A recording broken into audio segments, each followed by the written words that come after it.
I've been waiting all week for some SFL action. On a big screen, I feel like I'm Ashley Jackson. Quarterback sneak, 4th and 3, man, what's happening? Touchdown, championships trying to stack up. I've been waiting all week for some SFL action. On a big screen, I feel like I'm Ashley Jackson. Quarterback sneak, 4th and 3, man, what's happening? Touchdown, championships trying to stack up. Rushing like a bullet into the end zone. Defense, hold up, no scoring in the red zone. Throw it up, pick 6, I feel like I'm Josh Rowe. Throwing downs over the shoulder, think I'm Jack Winmo. I need me back to back, trying to be like Vulture. Cause a storm, cause I'm mighty, it's in the culture. Esports TV, YouTube, Twitch, SFL live tuning, you don't wanna miss. I've been waiting all week for some SFL action. On a big screen, I feel like I'm Ashley Jackson. Quarterback sneak, 4th and 3, man, what's happening? Touchdown, championships trying to stack up. I've been waiting all week for some SFL action. On a big screen, I feel like I'm Ashley Jackson. Quarterback sneak, 4th and 3, man, what's happening? Touchdown, championships trying to stack up. Next level like my entertainment. NXT on the stream, 8 p.m. on the beat. Catch me on the cam like I'm SFL commence. Yeah, you only got one chance, you can never miss. For the glory, revolution, feel my fury. Cause I'm a legend out in Canton, and I'm playing with dragons. I'm the king of this legion. SFL action, tuning this season. Kickoff! Are you kidding me? All they're gonna need is Big pop, it's up in the air! Oh, God. There it goes! That's Mexico City's gonna win! He's gonna go! Jason Power! Touchdown! I've been waiting all week for some SFL action. On a big screen, I feel like I'm Ashley Jackson. Quarterback sneak, 4th and 3, man, what's happening? Touchdown, championships trying to stack up. I've been waiting all week for some SFL action. On a big screen, I feel like I'm Ashley Jackson. Quarterback sneak, 4th and 3, man, what's happening? Touchdown, championships trying to stack up. Welcome to Sunday Night Football here on Next Level Sports. It's the Simulation Football League presented by APM Music, and it is the Sunday Spotlight tonight. Along with Mike St. Green, I'm Cameron Irvine. Happy to have you here this evening. Mike, good evening to you. Yeah, good evening, Cameron. You think that Pauly Truth will let me do a verse on the remix next season for the opening? I think so, man. I think I think I'm a pro.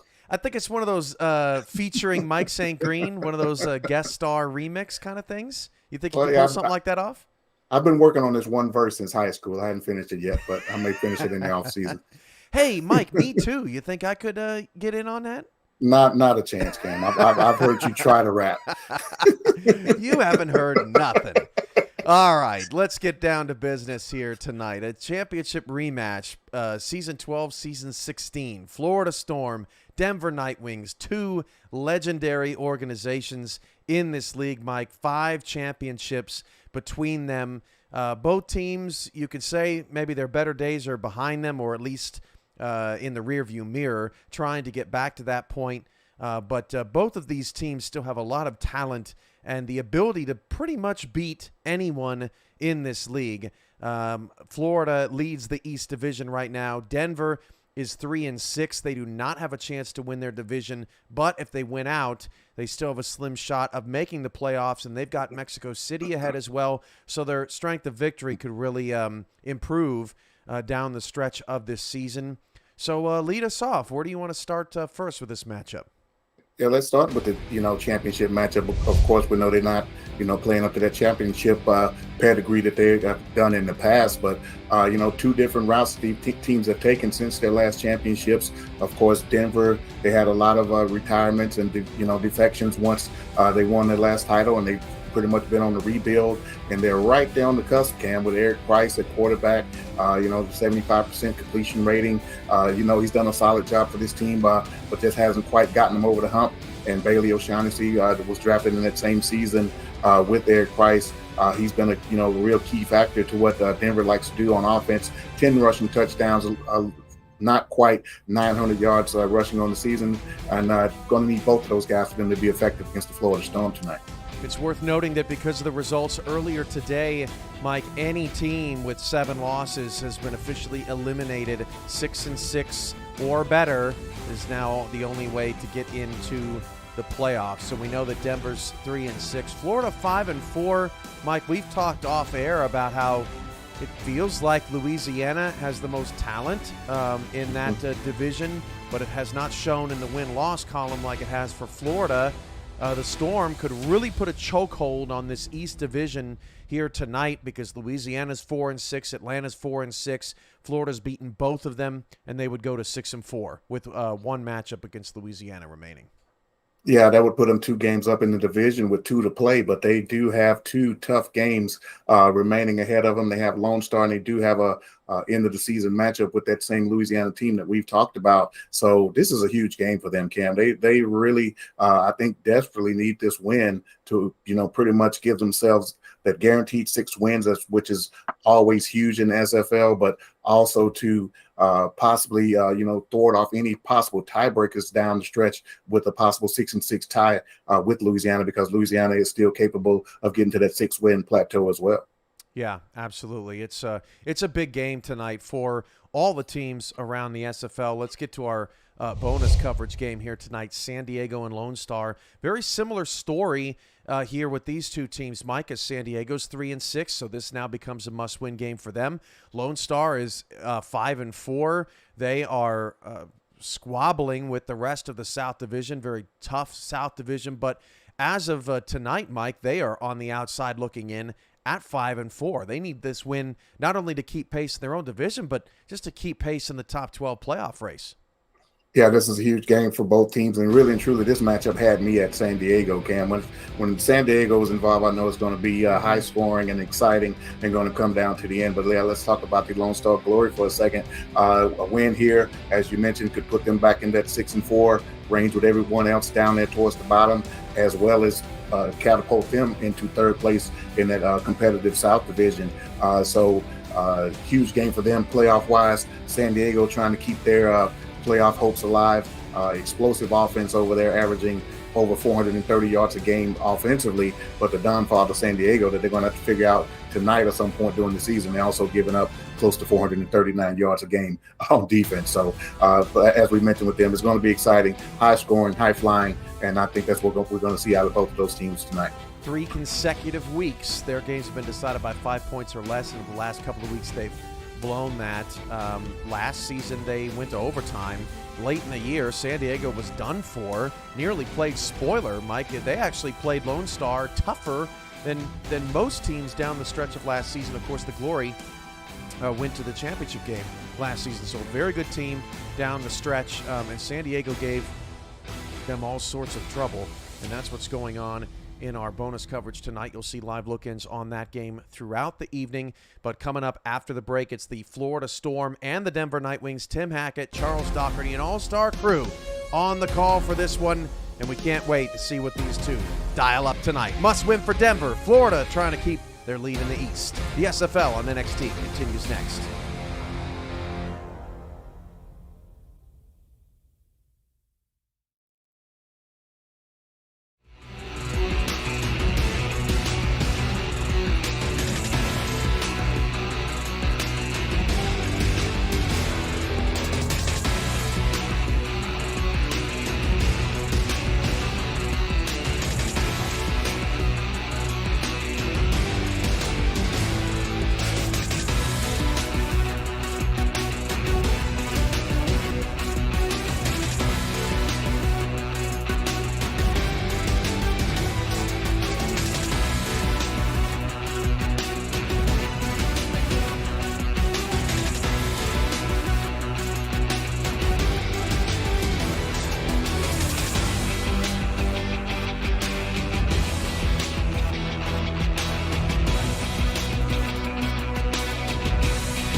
Next Level Sports welcomes you to the following presentation of the Simulation Football League.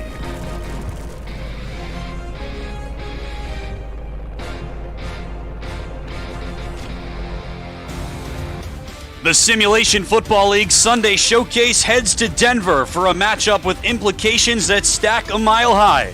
Two of the SFL's preeminent franchises meet for the 11th time with a lot on the line. The Storm must win to stay atop their division, while the Nightwings must win to have any chance to get back to the postseason. And good evening, everyone, and welcome to Richard L. Snowden Memorial Stadium in Denver. Alongside producer extraordinaire Cameron Irvine, Mike St. Green in the studio, statisticians Ron Haynes and Justin Reside, and my partner, the great Charles Doherty. I'm Tim Hackett. You're watching the SFL presented by APM Music live on Next Level Sports. Happy to have you with us. And Charles, at this stage of the year, it seems like every game is important, but that is even more true for these two teams with a ton of storied history. This game, this season, matters a ton.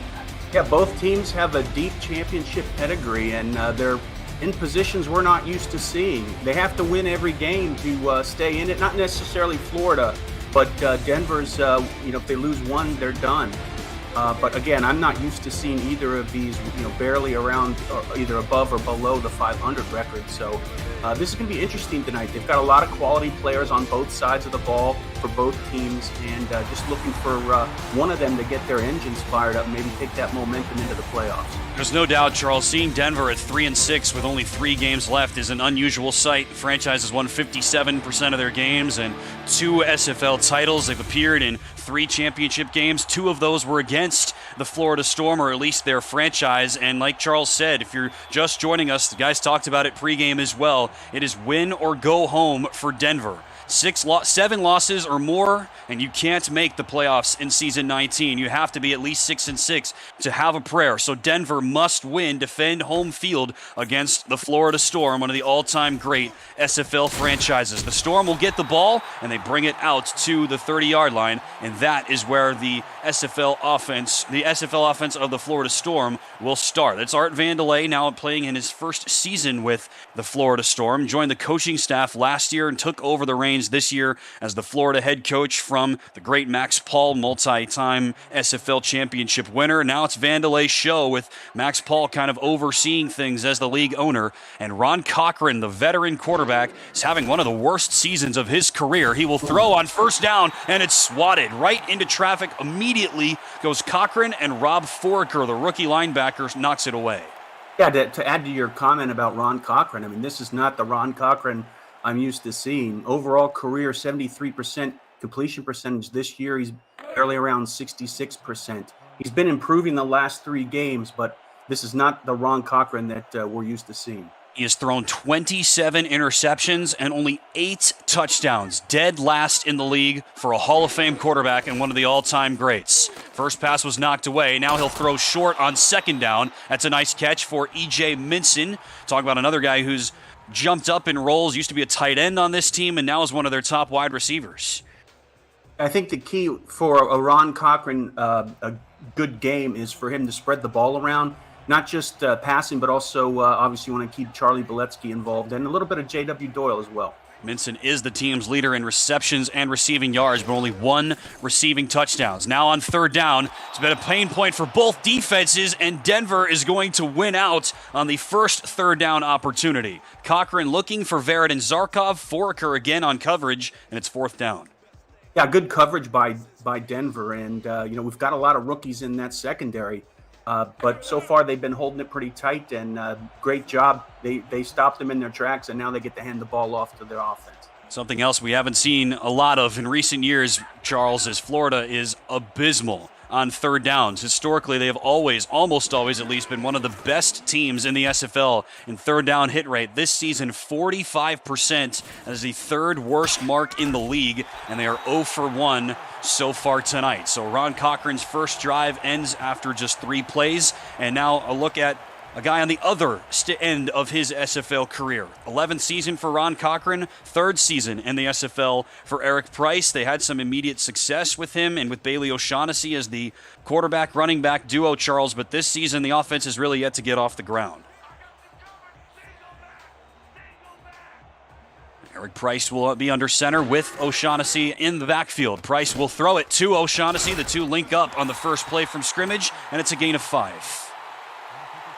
Yeah, as you mentioned, Price is not a very experienced veteran. He is doing not too bad a job this season. I mean, he's around 73% the last 3 games. The only concern that I have is that completion percentage has been going down each game, so that it's not trending in the right direction. Denver has not struggled to move the ball this season. They are 6th in the league in yards per game, but they have struggled to score, 23rd in points per game in a 28-team league. Price steps up, hit as he throws, and gets sent to the turf. Able to throw it away, but guess who? One of the all-time league greats, Alex Dominguez, with an early hit against Price. Yeah, that makes him one shy of the 2,000 mark for career sacks. He's been a beast every season up in line. Even if he doesn't get a sack, he disrupts the rhythm of the quarterback and also stuffs the running backs in the backfield. He's a Hall of Famer. Denver doesn't give up a ton of sacks, right about league average, and Price avoids one there. He will throw it now into traffic on 3rd down and caught somehow. 3 light blue shirts were there, but somehow a darker blue shirt comes down with the ball. Bryce Battle with a first down. Yeah, I didn't think he was going to be able to catch that, but Bryce Battle he battled it out. I mean, that sounds corny, but that's what he did. He used his physicality and just brought the ball in and fought for that first down. Well, I'm glad you beat me to the pun because I was going to shake my head at myself for thinking it, so I can just shake my head at you instead. First down of the game. Play action. Price now almost hit. Will throw it short. Flipped up into the air and nearly intercepted. A couple of members of the Storm secondary had their hands on it, and Aaron Gooden, one of the linebackers, was in the area as well. Yeah, he had to get rid of that ball early. Eric Price did. The line of Florida Storm was in his face very quickly. And those play-action plays take a while to develop, so you have to have good, solid, stout blocking up front by your offensive line. You know this secondary is well equipped to take the ball away. 2nd in the league in interceptions with 30, 2nd in total takeaways with 31. High throw from Price. O'Shaughnessy makes the catch, and he gets stuck.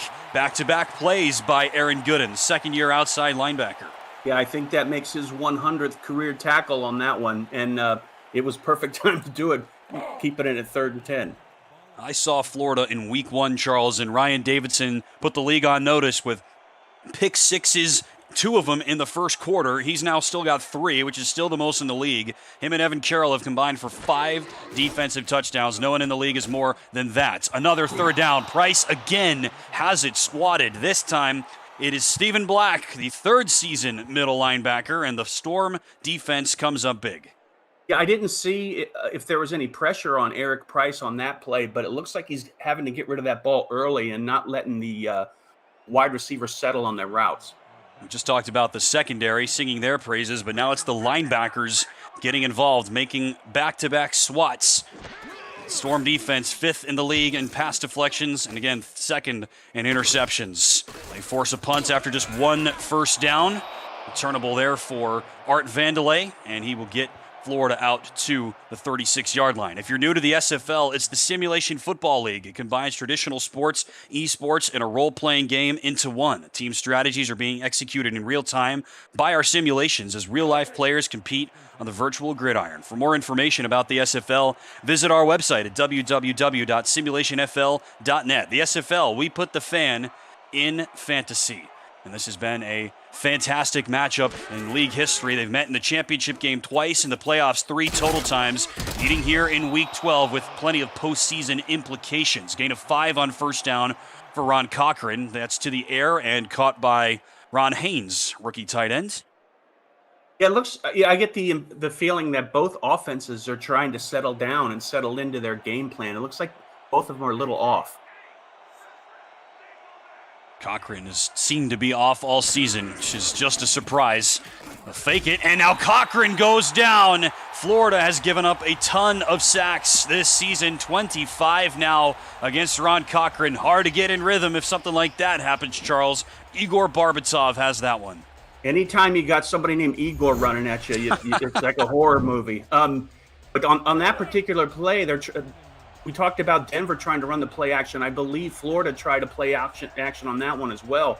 And the quarterbacks just aren't getting the time to let that play develop. Pull the switch, Igor, and that time he pulls down Ron Cochran for a loss of 4. They're right back to 3rd and 10. Another third down. Big Cochran down. with a dot that time. Across the 45-yard line goes Veridin Zarkov, a third down pickup for the Shark.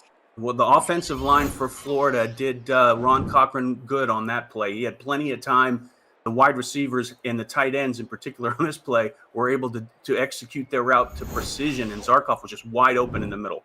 27 catches, that's it for Veridin Zarkov. 401 yards and 1 touchdown this season. His first catch of the day, double-digit yard gain right when Florida needed it. Neither of these defenses have been good at all defending third downs this season. 2 of the worst in the league, the 2 worst in the league. In fact, on first down, that pass is caught by Vandelay, and somehow he gets past the first down line, and he's down. Yeah, Art Vandelay is down. I was going to say he got hit pretty hard, and I was going to give him some props if he was able to stand up, but man, he got leveled. See it again here. 2 Nightwings converge. I think that's And it's Ford's been nailed on. Stefan Forge that gets him initially, Charles. Yeah, he's going to need to hope he gets back in the game because that's going to be a huge blow for that offense of Florida. Sure is. He's the team's leader in receiving touchdowns with 3.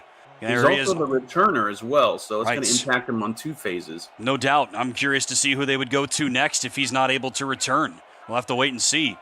But he does give Florida a first down. Better looking drive here. Cochran turns and hands the ball off from right under center. That was a bit peculiar, and that is going to be the first carry of the game for Charlie Beletsky, who set the league on fire a season ago, Charles, and really it's been kind of a slower season for him here. The bullet has been kind of caught in the chamber a little bit.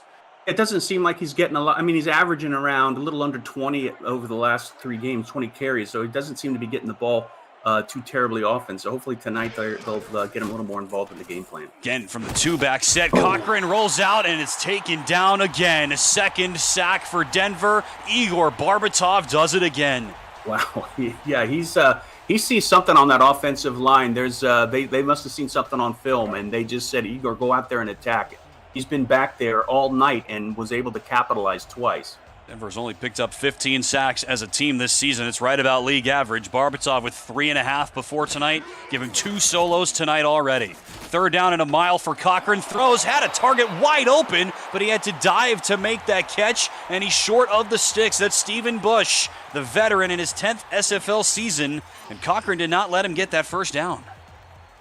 Let's see. I wasn't able to see if he was starting to get a little bit of pressure up there, but not enough to upset him going through his progressions. But he got rid of the ball early. I'm not sure why, and didn't allow his wide receiver to do what they needed to do after catching the ball. And they'll bring the offense back out here, Charles, on 4th and 2. What do you think? I think they're going to just do the timeout game, run it down to the end, and see if they'll get him to jump. Everybody's favorite SFL play.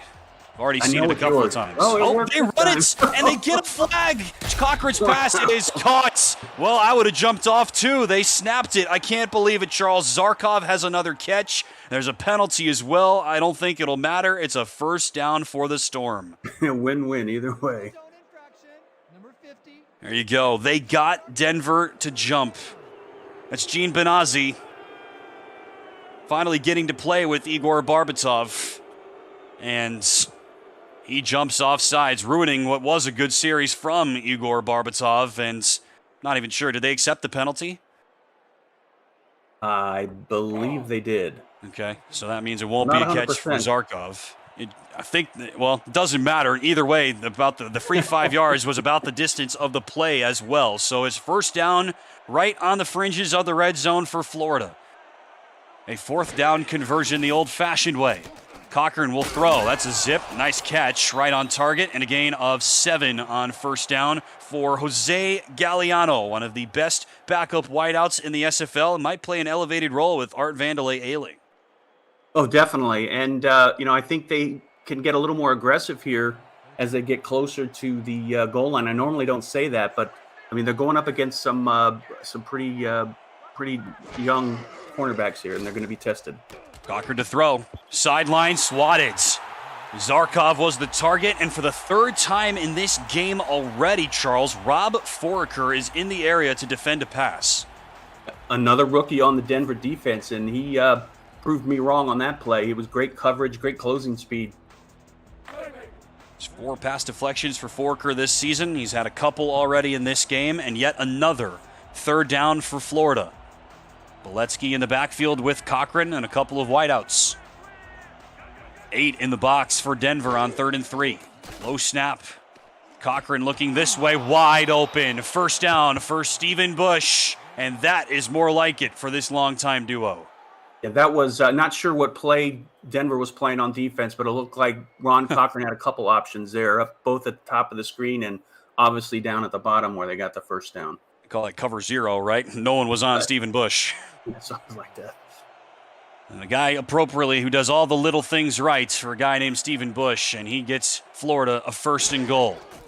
The Storm knocking on the door. Cochran will toss it up. It's caught inside the 5 they go, wrenched down by Stephon Forge. Off-season acquisition from the San Diego Mavericks. Ron Haynes has his 2nd catch. Yeah, I believe he was the same wide receiver on that last play that was wide open at the top of the screen. It looked like virtually the same route run.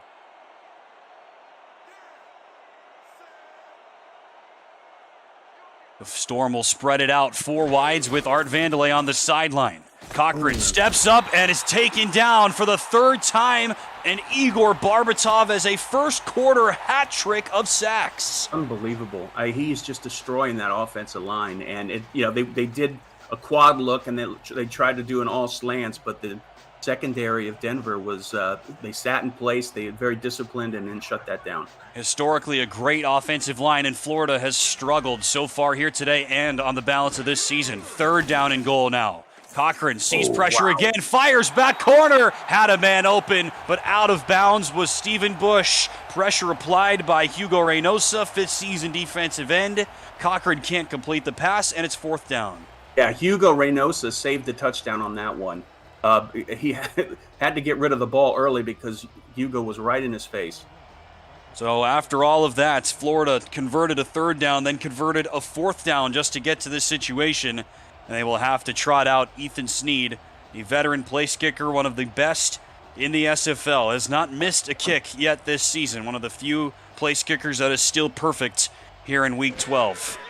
Take their time and they'll snap it. And the kick from Ethan Sneed, unsurprisingly, is good from 24 yards. And after all that, Charles, it's just 3 for Florida, but it is still 3 and they have the lead.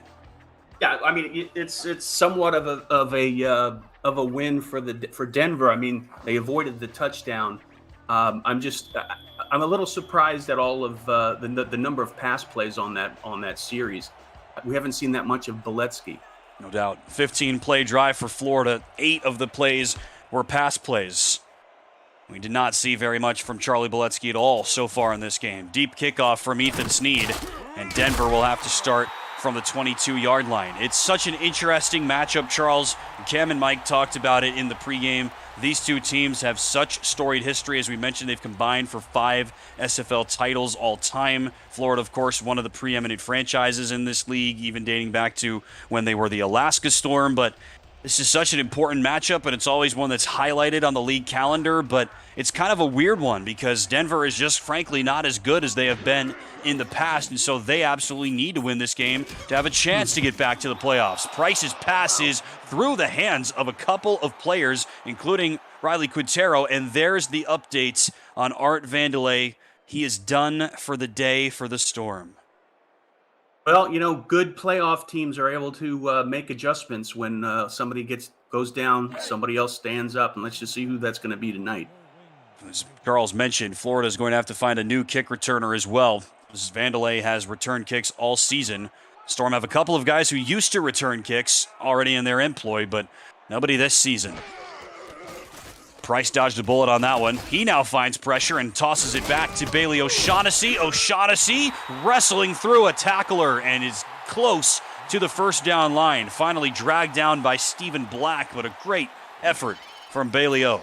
Yeah, all of that is on Bailey's back because that wasn't turning out to be a good play at the beginning. But Price was able to dump it off. What wasn't anything. Everything was covered downfield, and everything from that point forward was pure determination by O'Shaughnessy. We mentioned it's been kind of a quiet season for Charlie Boletsky, especially when you put it into contrast of what he did last year, where he was possibly the best running back in the league, at least not named Ezekiel Love. But Bailey O'Shaughnessy has been really quiet this year as well. He will try to run it through traffic, and Florida clogs up that hole. Alex Dominguez with another stop. It's 4th down. Both defenses are putting on clinics tonight on how to break down offensive pass and run protection. Another TFL for the ageless wonder, Alex Dominguez. 12th SFL season. He's a 4-time All-Star, but none since season 14. So on the back end of his career, to be sure, but still a game wrecker, even from that defensive tackle spot. He made his money as a D end, but back at D tackle and always wrecking havoc for the Florida defense. It looks like Jose Galliano on the return, Charles. He wears number 89, so it looks a lot like Vandelay's number 80, but it's not him. And so it looks like it will be Galliano who is thrust into an elevated role with Vandelay done for the day. Yeah, that's gonna hurt. But I'm waiting for one of these offenses to show some fire. And we've seen some sparks from Florida on that last series, but they weren't able to finish it off. Maybe they can on this one. They'll run it. Boletsky with a hole that then closes up. Nice tackle from behind. Guess who? Rob Foraker makes yet another play. all over the place. But smart play getting Charlie Boletsky involved in that. It shows that they're not one-dimensional. Only 36 tackles this season for Rob Foraker, and he has been as busy as anybody so far in this first quarter. Show-out game for the rookie outside linebacker, excuse me. Holds Boletsky to a gain of 3. Now they'll run it from the right side, wrenching through and getting the first down. Power running, breaking through Stephon Forge, and a first down for Florida. That's Boletsky again. Yeah, that's a typical Charlie Boletsky run. I mean, power up the middle and extra yards after the carry. I mean, he's done it his whole career, and again, you got to get him engaged in the offensive plan. See him wearing that black arm sleeve on the right side, and that's where he took that ball in. You think that helps with ball control, or is it just for show? I have no idea. I mean, I would never wear one. It would drive me nuts. I'm with you. I'll look away from him, and now Cochran will throw out to the other back. It's J.W. Doyle, who stays in bounds somehow and gets to the 40-yard line before he's pushed down there. Doyle with the acceleration, and the former halfback has a first down. Yeah, and he's shown an ability to catch out of the backfield and run. They haven't passed that much to him this season.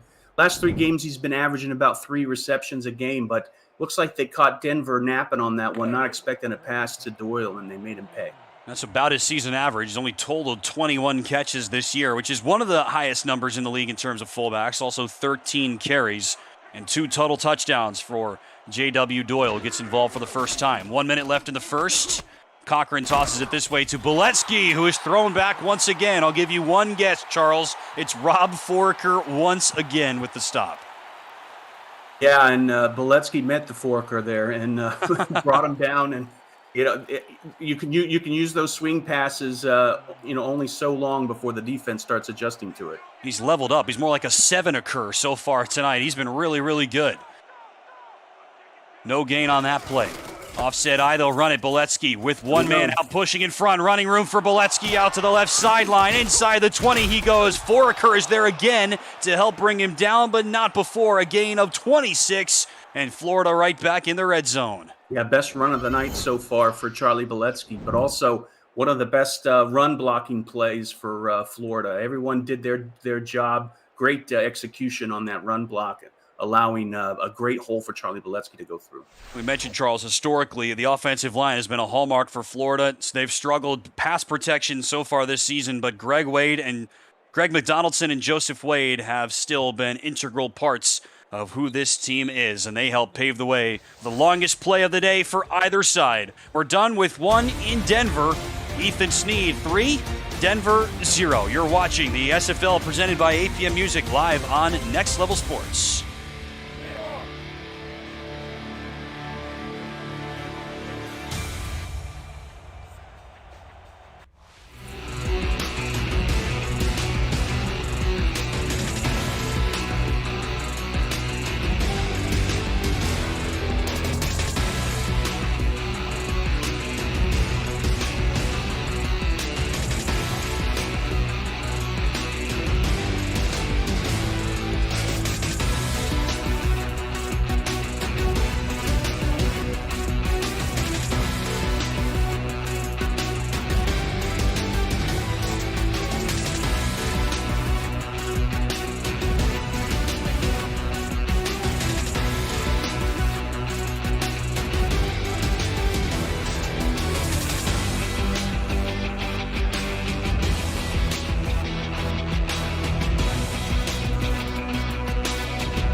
Welcome back to Richard L. Snowden Memorial Stadium. The Storm on the road and threatening to burst once again. Ron Cochran steps up, hit as he throws once again. Ron Cochran has been under siege so far in this game. Gene Benazzi, Charles Doherty was guilty of an offside in that first frame and responds with a big hit.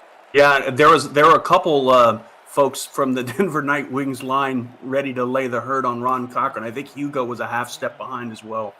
Hugo, Igor, and Gene, I can't even say it. They've all played parts for Denver tonight. They show blitz. They back it off as Cochran throws right into traffic. It's swatted away by Foraker yet again, but there's a flag behind the play. Cochran got waylaid after he threw the ball, Charles. Roughing the passer. Well, there you go. We just talked about this defensive line, Charles, and that is Marlon Marshall, who is the fourth member of that defensive line that we didn't mention. We hadn't called his name in the first quarter, and the first time that we mention it's because he hits Cochran late.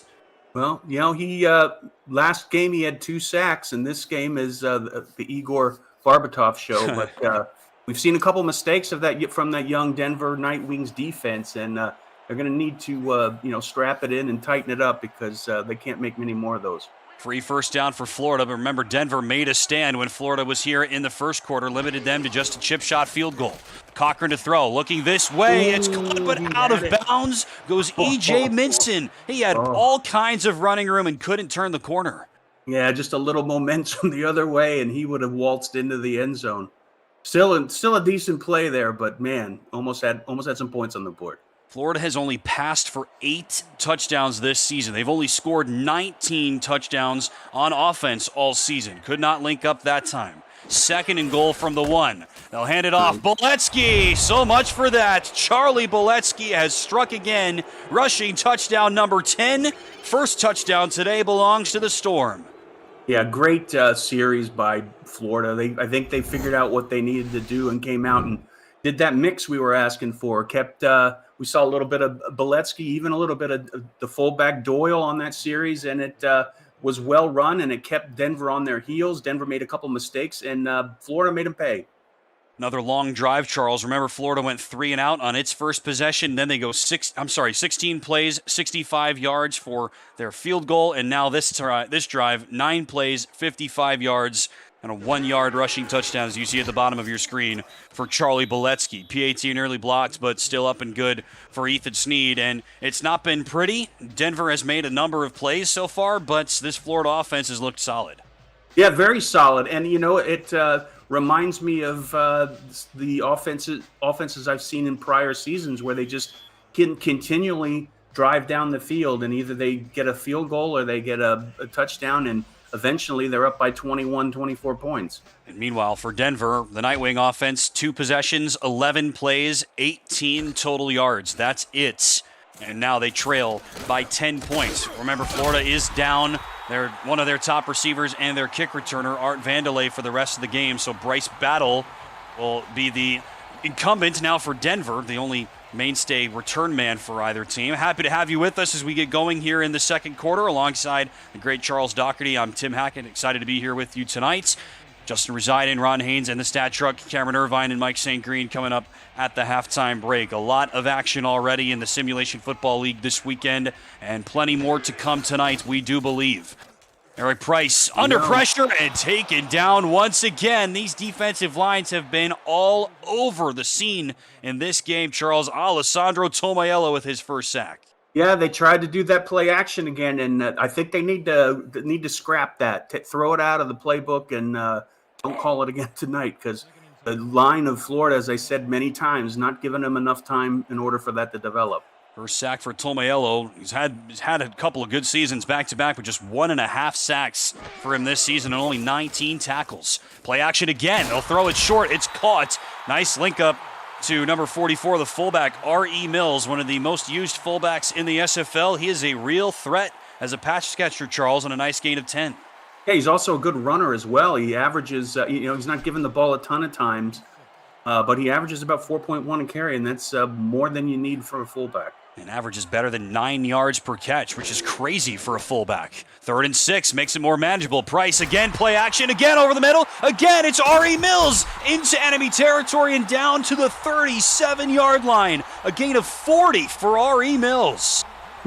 Well, they're making me eat my words on that play action. They ran it 3 times in a row, and it worked 2 out of 3. So I think they're waiting for me to say something more critical so they can prove me wrong. Well, you were right, because on the first play of that series, it got absolutely blown up, but they run it on back-to-back plays right afterwards, and they fake it to O'Shaughnessy, and they sent R.E. Mills out as a pass catcher, and it works for twice for 50 yards. When you have a fullback that can catch a deep pass like that, he is prime time. Aren't many fullbacks that can do that. 50 yards on 2 catches. That's a good season for some fullbacks. Out in the flats, O'Shaughnessy with the spin move. Bailey O'Shaughnessy, first down, catch and run of 10 yards. That's the second time we've seen him do that. I mean, it didn't look like it was going to be, maybe a handful of yards, but he catches the ball, and he's just a monster after he gets the ball.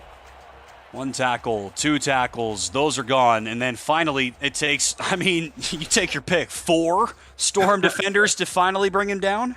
Yeah, now it looks like the Denver offense is starting to heat up a bit. O'Shaughnessy has barely been used on the ground. Only 1 carry for -2 yards, and now his 4th catch. He's off the field now. He'll spread it out. Price is all day and ends up throwing it short to Bryce Battle. A lot of veterans now as receivers for Eric Price. They've all been on this team for quite some time. Battle in his 6th season, Quintero in his 4th. Keep moving down the line. You get Logan Keel back into the mix this year. It's his 7th season with Denver, 8th overall. He took some time off at one point, but now he's back, and he is a true big play guy for this team. Haven't called his name yet, but team's leader in catches among wideouts and in receiving yards. Gain of 6 for Battle. Price steps up and ripped down from behind once again. Another sack for these 2 teams. This is crazy. This is crazy. I think this is the just the second one for Big Sexy. Now he's got 2,000 for career. Unbelievable. Just the greatest defensive lineman in SFL history. Has been forever, and again, slowing down a little bit, but not slowing down a lot. 3rd down, Price throws, and it's out of the hands of Riley Quintero. He was wide open for a 1st down and more, and Price threw it behind him, and Riley could not find it. It's 4th down. Yeah, that's unfortunate. He was wide open, and it wasn't a bad pass at all. It just looks like he wasn't in the right position to catch it. Denver has been good on 3rd downs on offense. We mentioned that Florida's been terrible, but Denver has been good. 60% conversion rate. League average is 54.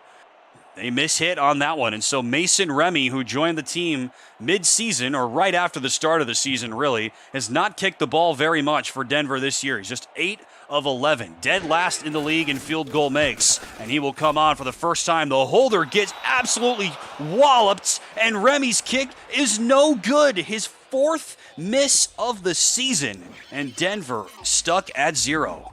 Yeah, I was going to say, hey, they could have a partial win, putting some points on the board, but now, they're getting a little bit deeper in the hole. They're going to have to respond somehow. But their defense, put it on the defense, maybe see if they can get a turnover, get the ball back in their territory. I've seen field goals and extra points blocked in the SFL, Charles. Matter of fact, we just saw one earlier today in the Tulsa game, and I've never seen a holder get absolutely waylaid like that one did. That is John Way for Denver, and he was just absolutely seeing stars, and that might have helped to affect that kick attempt from Mason Remy. Nice tackle on the outside by Josh Neal, rookie safety. He was Denver's 1st-round pick, 13th overall out of Ottawa. Yet another great member of the secondary coming out of the Ottawa Cavalry program in the SFLM, and Josh Neal trying to be the next great. Yeah, that was a heck of a that was an open field tackle. He was the only one stopping Beletsky from the end zone. Stopped him for only a gain of 2. Cochran back to throw again. Sideline grab by Stephen Bush and a gain of 4. Yeah, Stephen Bush did 10 seasons in the SFL. You were talking about veteran wide receivers, and he's run these routes with Ron Cochran for a while now, and it's like they can do it with their eyes closed. Feels like he's changed his role so much. Bush used to be a number 2 wide receiver back when Optimus Klein was here. Then he was a number 1, and now he's really a number 2 again with E.J. Minson. But whatever role he's in, he seems to succeed. 3rd and 4. Cochran tosses it up. It's caught. First down to Charlie Boletsky. Races down the sideline. He caught it at the line of scrimmage, Charles, and then had to turn upfield and hustle in a hurry to get those final 4 yards. And boy, did he hustle. I love watching what Boletsky does after he catches. He switches into high gear so quickly. Not many running backs can do that. It normally takes a step or two for them to, hit that 5th gear, and by then the defense is closing, but not Charlie Boletsky. Charlie Hustle is the name. Get SFL legal on the line. They'll toss it out to Boletsky once again, and again scampers down the left sideline and a gain of 7. Yeah, he's starting to warm up. I mean, if he's not already there, he's going to be there pretty soon. And it's smart getting him involved in the run and pass play. I feel like they've used him as a pass option more in earlier stages of his career. Talking about Boletsky, this is his 4th season, and of course was one of the best offensive players in the SFL a year ago. Was great running and catching, but south of 200 receiving yards and only 34 catches this season. Kind of a surprise. Cochran goes the other direction this time, and another first down for Florida. Again, 3 and out on their first drive. Since then, they are moving the ball with authority. Yeah, and it looks like the defense, the secondary in particular of Denver, is given a 5-yard cushion for the wide receivers at Florida, and they're making them pay for it so far. Denver's pass defense this year has been good. They're 8th in passing yards. They're 21st, though, against the run, 10th in total yards. So some of these numbers for the Nightwings are actually good, but where it counts, just 3-6 on the season. They have lost a lot of games that they needed to win to give themselves a chance. Cochran tosses it off. Boletsky shakes through a tackle and gets across the 40-yard line. Hugo Reynosa helps bring him down. It just added to the list of plays where I said I didn't think he was going to get a good gain on that catch, but he's just a magician, a wizard when he catches that ball. Look at Ron Hoff, the veteran corner, cracking in from the outside on the bottom of your screen for the Nightwings. They will shift in that direction. Another positive gain in this game for the Bullet. They will go to him on the ground this time. Great block up ahead down the left sideline. Charlie Boletsky is stopped at the 11-yard line. Touchdown saving tackle potentially by the aforementioned Josh Neal, but still a gain of 25+ for Charlie Boletsky. Yeah, I can say he's no longer warming up. He's on fire. That was another great run by Boletsky, and yet another play of solid blocking for that Florida offensive line. Yeah, let's give them all the shout-out this time. Greg McDonaldson, Joseph Wade, and Caden Poirier, the rookie left tackle, another former Ottawa Cavalry member. Ron Haynes telling me 28 yards on the gain for Boletsky, in Florida in the red zone once again, just outside the 10.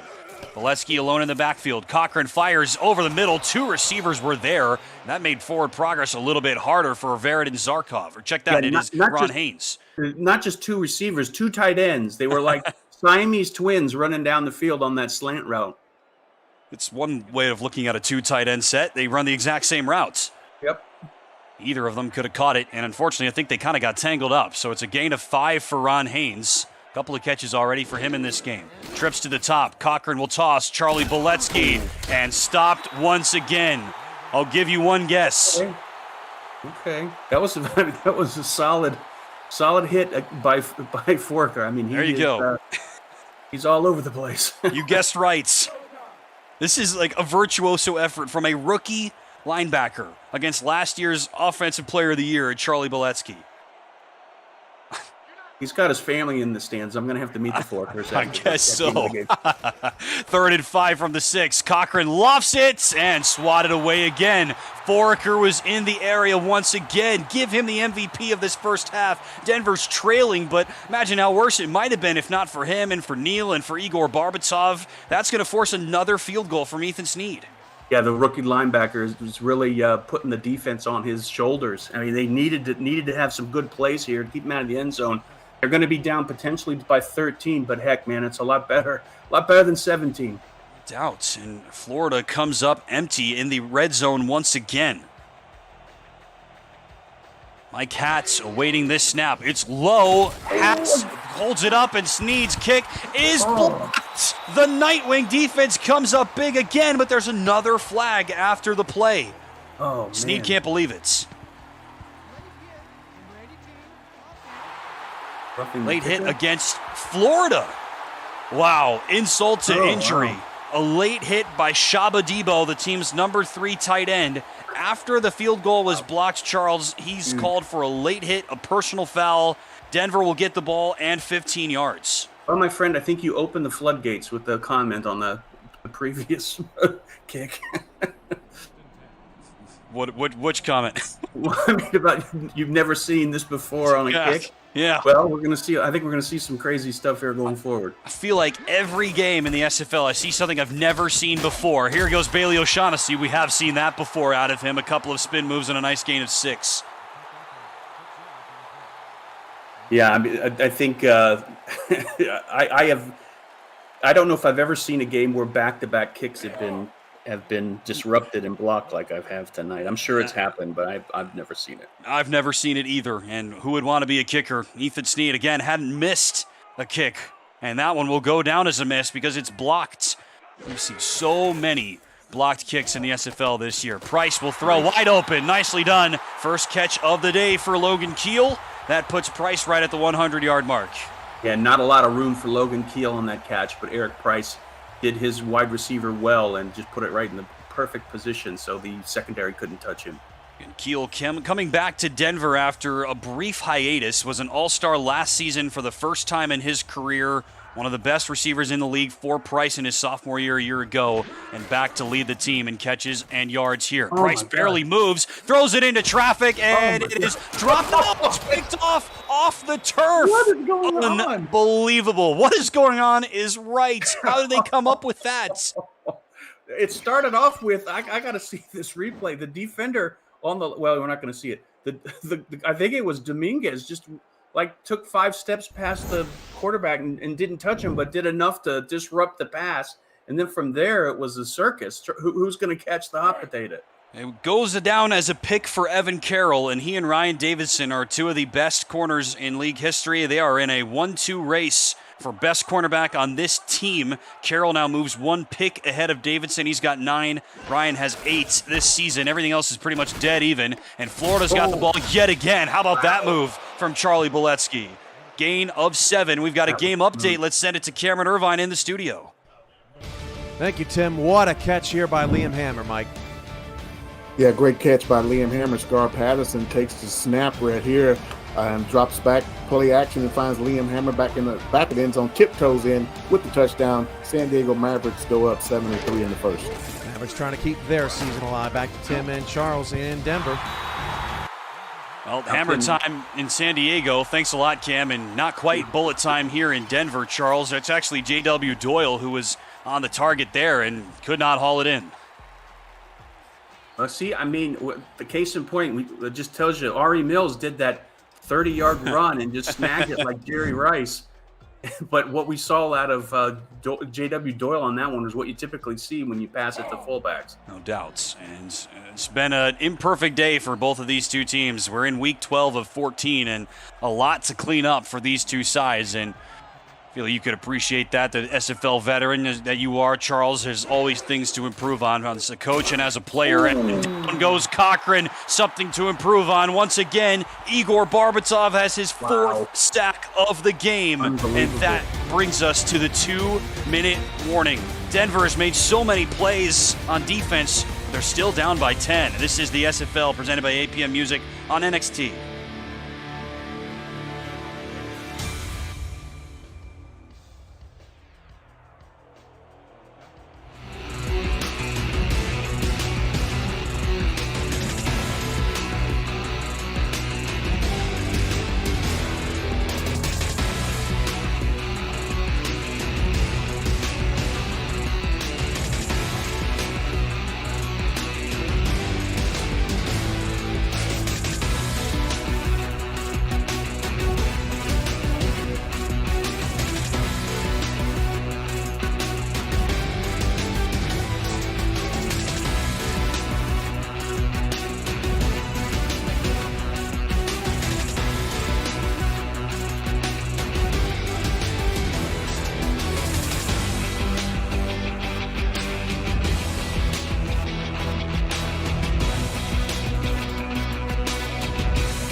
2 minutes left in the first half. The Denver defense has put on a torrid display, but the offense so far nothing to show for it in support. Another punt from Marcus Agrippa, one of the all-time league bests. He will send it out towards the end zone, and it bounces over the goal line. Wow, that's tragic for Agrippa.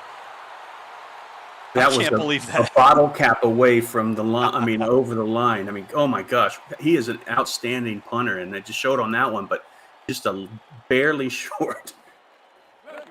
Forget an index card. We've got bottle caps here in the SFL. Alongside the great Charles Doherty, I'm Tim Hackett, Ron Haynes, and Justin Reside in the stat truck. Cameron Irvine and Mike St. Green coming up shortly in the studio. The Denver offense has been stuck in neutral, and at times it feels, Charles, stuck in reverse in this game. Eric Price trying to change that, lofts it up, nearly gave it up, nearly gave it 6 points to the Florida defense. That's Evan Carroll, who just had the interception on Denver's last drive, nearly had a pick six.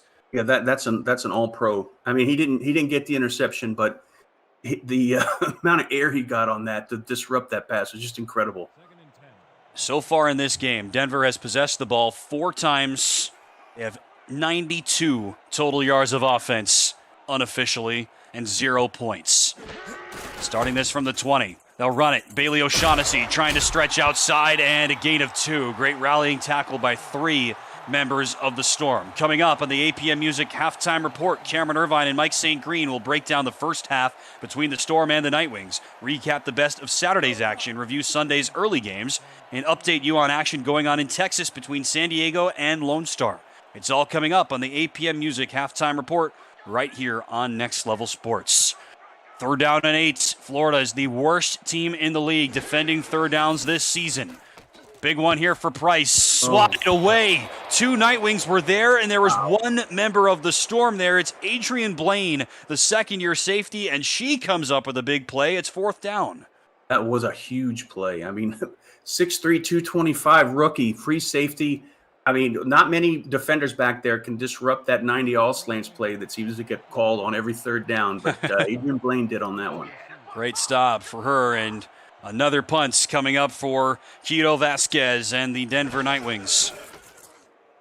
Florida calls off the Dogs on the rush. Storm are going to get the ball with a minute left. This is Galliano on the return. Remember, Vandelay is out for the rest of this game, and Florida will start from the 47, Charles. It seems like you mentioned, at times in the past, Florida's just broken games open at some point around this time, end of second quarter, early third quarter, and left teams in their wake, swamped by the Storm, but they have not been able to get going. They've had the ball so much in this game, but have just not been able to put it away.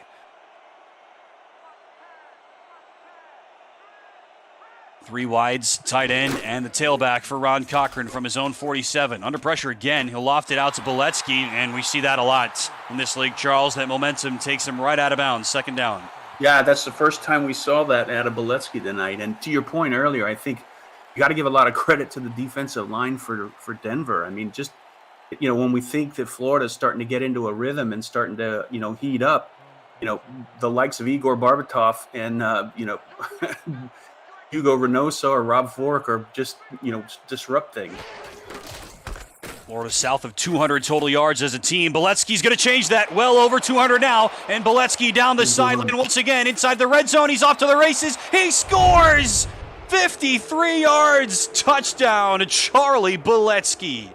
That is the ultimate prize for an offensive coordinator, to have the likes of Charlie Beletsky in your quiver. If in the last 2 minutes of a half, if you could, with confidence, hand off to him and know he's going to take it long, that's an incredible luxury to have. There was no chance for anybody to stop him. He put up that one spin move, sent one Nightwing almost literally flying right past him, and from then on, it was a one-horse race. Beletsky, too much power, too much speed for any of those Nightwing defenders.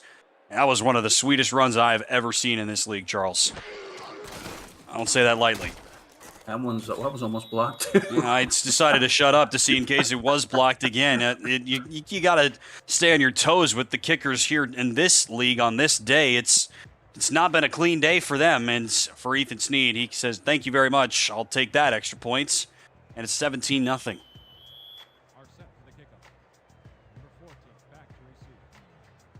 Second rushing touchdown for Boletsky. You saw the numbers, now over 120 rushing yards unofficially and 2 scores. Averages 6 yards per carry on the season, up over 12 yards per carry here this evening. So Denver just had the ball. We were talking about them running a 2-minute offense. They give it up immediately. Florida then strikes even quicker than immediately, whatever word you want to use for that. And now Denver has the ball again, almost the exact same spot after the Agrippa punt, but with about a minute less time and still all 3 timeouts for an offense that has been just ground into a malaise so far in this game, except for R.E. Mills, it feels like, Charles. Wonder how aggressive they'll be here with 47 seconds left. One of the worst things to happen is to be ground into a malaise. I don't even know if that's possible, but if it is, then I'm gonna have to Google that one. Well, it's just I just have not been able to get out of their own way. It feels like, and just like me talking, and that's Quintero with a gain of 7. It's a nice play, but Denver has to use a timeout. Well, I'm almost at the point where I would say, just try and run the timeout, because the worst thing that happen is to give the ball back, especially in your own territory, back to Florida. Florida's been one of the worst teams defending the pass this year. Bottom 5 in the league, but Price under 100 yards. And that's a great run stop as well. Florida's been great against the run. Number 6 in the league, and O'Shaughnessy is nothing there.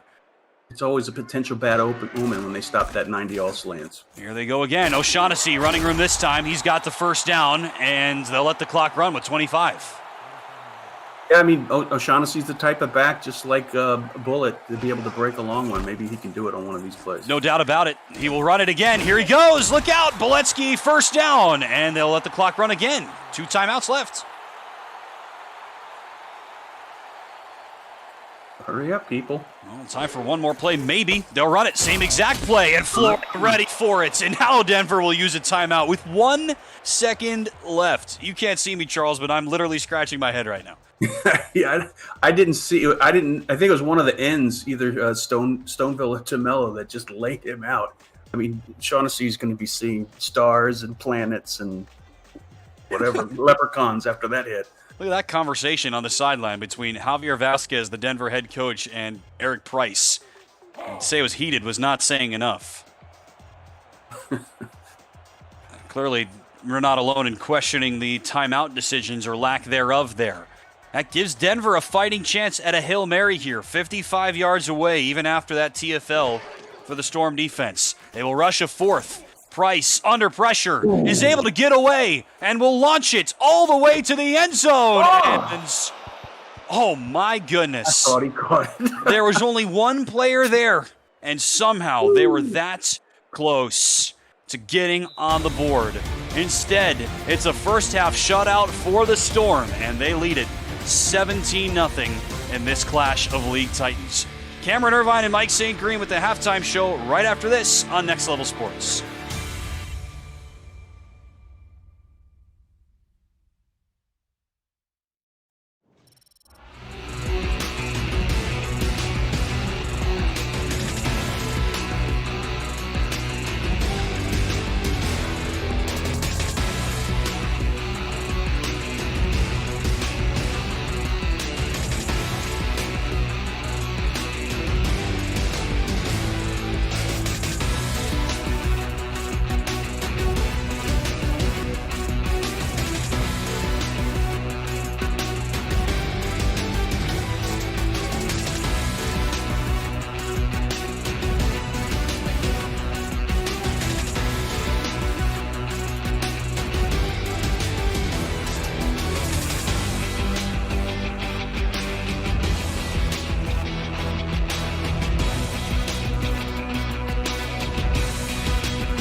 welcome back to SFL Studios for the APM Music Halftime Report along with Mike St. Green.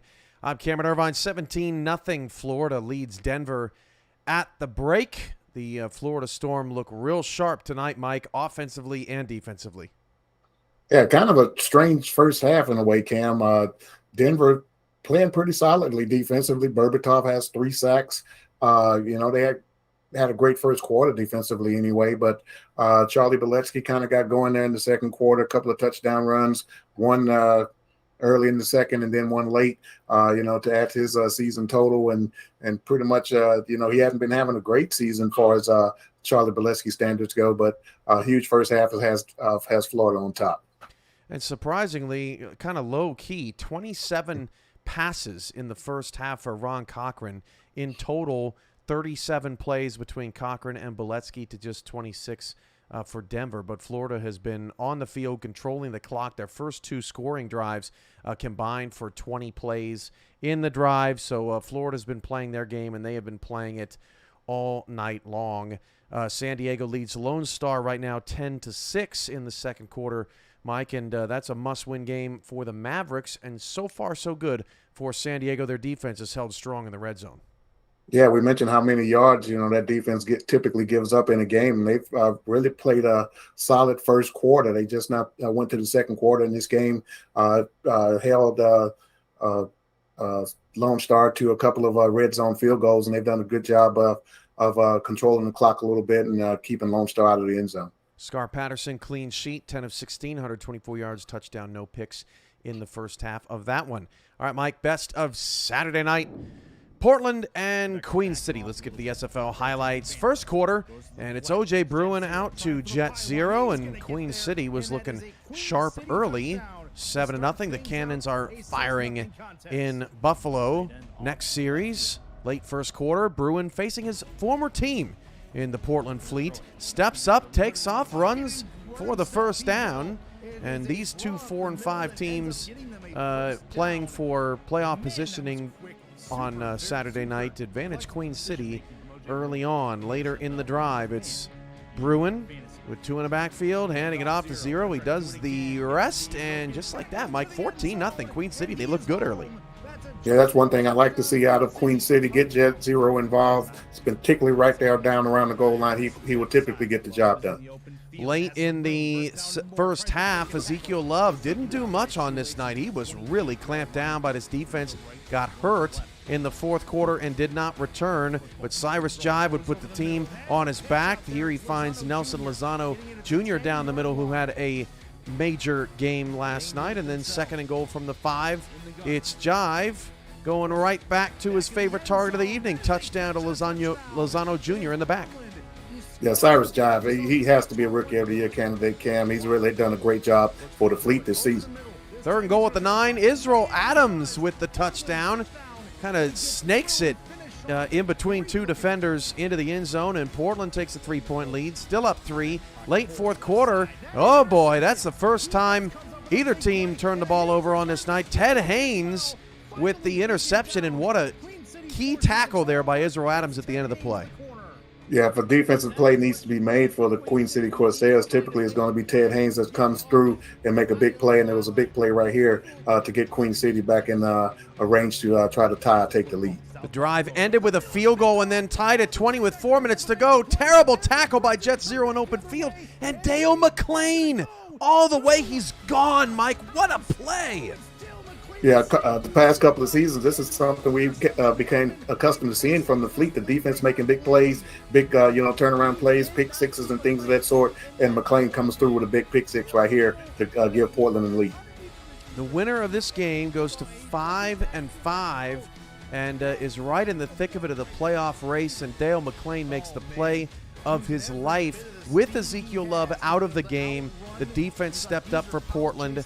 Now, 4th down with 1:10 to go, and Queen City, questionable play calling in the fourth quarter, no doubt, runs the shovel up the middle to 0, and Mel Davis gets the tackle. Portland holds on on the road to an instant classic.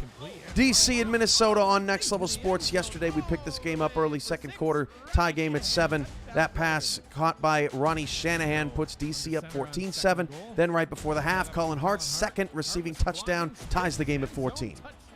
Yeah, great. Johnny Reno, he had a great game yesterday, and Colin Hart was a huge part of that. You saw his second touchdown in the corner of the end zone right there. Kevin Say on his first carry coming back from injury. He missed a lot of the first half, and he scores a touchdown here just before the half, and DC takes a 21-14 lead. And it was at this point of the game, Mike, where we were all sitting around going, okay, this is going to be an epic finish. Yeah, Kevin Say, the sheriff, he was out most of the first half with that injury. And as you mentioned, first play back, takes it up the middle, spins and breaks a tackle and takes it all the way to the end zone. And DC was back in business. This tit-for-tat game would not be finished. Minnesota seemingly countering every DC attack. Colin Hart, third receiving touchdown of the game, and we were just in the third quarter. We're tied again at 21. Now Minnesota down 3. Gets the tight ends involved. This is Jason France down to the 4-yard line. Minnesota next looks at Christian Bachagalupi, top of the screen. And he just creeps in between the pylon and the out-of-bounds line, and Bachagalupi's into the end zone. Touchdown, Minnesota. They're up 28-24, 7:13 to go in the fourth quarter. Shabazz Synergy, pretty ball to the outside. That's Mike Churchill. Synergy was throwing it all over the yard this game. Yeah, these teams play very similar styles, Cam. They like to control the clock, control the ball, play defense, and we saw a lot of that yesterday. Lauren Percoco, what a game she had. Wide open for the touchdown. DC retakes the lead, 31-28. Percoco with 12 catches and over $125 in yesterday's ball game. Yeah, the doctor did make a house call here. They said they don't make house calls anymore, but the doctor definitely did in this game. Had a huge game, as you mentioned, over 120 yards plus this touchdown we saw right here. 31-31, Shabazz Synergy deep down the field. Finally a mistake. The first turnover in this game comes late in the fourth quarter. Daniel Wright with an excellent return as well. Gets it down to the DC 17, 2:40 to go. The game is tied. Remember, Minnesota upset previously undefeated Baltimore last week. Could they do it again? 2nd and 5 from the DC 11. It's Colin Hart again on the reception, moving the chains. If you're going to play Minnesota, somebody's got to cover the flats here, Mike. 1:56 to go in the fourth quarter, and Colin Hart does the rest. Minnesota's on top. Yeah, Colin Hart, we saw that little out of the backfield play. They had no answer for that most of the game, but hey, we finally saw him do what he does best on the ground, taking it in for the go-ahead touchdown late in the ballgame. Whoa, what a whiff on that tackle. But you got the best 2-minute offense in the league. DC, 4th and 1 from the 36. Lauren Percoco's wide open. How does Minnesota let that happen? Tick, tick, tick on the clock. DC down 7. Rushing up to the line. Watch Percoco, left of the line, running a little slant up the middle again. Open again. Down to the Minnesota 35. Flash forward. Shabazz Synergy's on the 1-yard line. Has to get rid of it. Ducks a sack. And then he gets sacked. No timeouts for DC. And Mike, the clock runs out on the Dragons. And Minnesota back-to-back weeks beats a top 4 team 38-31 over DC. That was, I collect my breath. That was an amazing game. Yeah, Cam, we pretty much thought we were headed for overtime at that point in the game. If DC, they probably don't look at it like we didn't lose this game. We just ran out of time. But great effort by Minnesota. They've beaten 2 of the best teams in this league over the past couple of weeks, and they have definitely proven themselves to be playoff worthy. Got to call them a championship contender at this point, because if you can beat 2 of the top 4 teams, then you can do anything. Now, here's the playoff standings coming into today. Now, a lot has changed. We'll get to some of the early scores from Sunday in just a moment. But at the top, you see DC's loss still puts them in 3rd. They still have a chance to get the Atlantic Championship, although their road got a little bit tougher because they do have Baltimore in a couple of weeks. London is actually now 10-0. That's a typo, but the North continues to be dominated by the Knights. Okay, Houston lost to Vegas earlier today, 41-39. That means Vegas now leads the West over Arizona, and that means now that Houston will slide into the 6-4 wild card conversation. Minnesota is also 6-4 with their win. Before we get to the teams outside looking in, Mike, this 6-4 tussle now with Minnesota Arizona, and Houston, all wild cards, is going to get wild down the stretch with 5 spots going to wild card teams in the SFL playoff format. Yeah, I can tell you a couple of teams after this weekend are very disappointed of being in that 6-4 mix, and that's Houston and Arizona. Houston was looking to get a victory and catapult up to that number 4 spot and possibly get a bye in the playoffs. And then look at Arizona just a couple of weeks ago; they were right outside of that top 4, looking in at 6-2, and now they've dropped their last 2 and now not even in first place in that division anymore. So I'm pretty sure Eddie Gage and the Scorpions over there kind of, not feeling very happy this weekend, going down the last couple of games of the season. These 2 teams have really got some work to do to try to solidify themselves a playoff spot over the next couple of weeks. Houston lost to, Arizona lost to Jacksonville, who's 2-8, so they're kicking themselves. Houston would have been in first place in the South with a win over Las Vegas, and that opportunity slips away. Fort Worth still in front there. Okay, so now to the teams on the outside looking in. Tulsa got a win, so now they are 6-4. Lone Star is now back to 14th, playing San Diego right now, still in a 10-6 ball game. And then you've got Portland creeping in at 5-5, and then you have a bunch of teams at 4-6, led by Atlanta, who you'll see play Las Vegas next Sunday night, same time, same place, right here on Next Level Sports. Yeah, looking at the outside looking in, I take a look at the Fleet. They really have gotten off the mat after a tough start and, put themselves right back in the thick of things at 5-5. Huge game coming up next week for them. And finally, will Portland, take that final step to make it into the playoffs after, not making the playoffs throughout their 5-season history. So that's a look at the playoff picture. Touchdown Lone Star, Ace Fennick to B Robo, and Lone Star now has a 13-10 lead in that one. Keeping an eye on that as Week 12 wraps up. We'll preview Week 13 in post-game for you back here at SFL Studios after the Florida-Denver game, so don't go anywhere. Tim Hackett, Charles Doherty have your second half call. Florida leads Denver 17-0, but the Nightwings do get the ball to start the second half, trying to get off the mat and keep their season alive. Mike and I will be back here for post-game. This has been the APM Music Halftime Report. We'll be right back after these messages.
Well, it's the 11th all-time meeting between two of the preeminent SFL franchises, and so far in matchup number 11, it has been storm brewing so far in Denver, and the Storm feel like they are ready to strike unless the Nightwings can chase them down. Welcome back to Richard L. Snowden Memorial Stadium I'm Tim Hackett alongside Charles Doherty. Happy to be joining Charles for this game tonight. We've got Justin Reside and Ron Haynes on stats, Cameron Irvine and Mike St. Green. You just heard from them in the stat truck. Charles, the first half, it really boils down to this. Florida, twice as long time of possession, twice as many yards. They're leading 17-0. What can Denver do to somehow right the ship? They have to disrupt. I mean, they have to rely on their line, the Denver line, to keep disrupting, maybe even turn it up a notch. Figure out a way to throw Cochran off his game and get in Boletsky's face to keep him from making those great runs. Eric Price completed 4 passes to wide receivers in that first half, and he's on his tail immediately once again. Alessandro Tomaello had a big first half, and he affects Price on the first play of the second.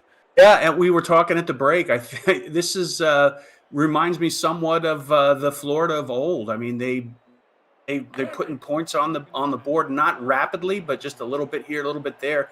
And lo and behold, they're up 17-0, and not making any mistakes either on either side of the ball. They're a middle-of-the-pack team in sacks this year, but they're one of the best teams in TFLs with 66 before today, and they've got about a half dozen already. That's neither, of course, but it is almost as good as one for Tomaello. Here goes Bailey O'Shaughnessy. Did not have a big first half running the ball. Florida really kept him in check. He picks up about 5 there. You see the numbers there, under 3 yards per carry.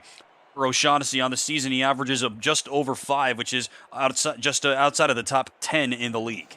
Yeah, one of the worst things I think Denver could do is take him out of the game plan here in the second half. You need to have a little bit of O'Shaughnessy involved. They will throw it on 3rd and 6 into traffic between 2 defenders. Price links it through. Good catch.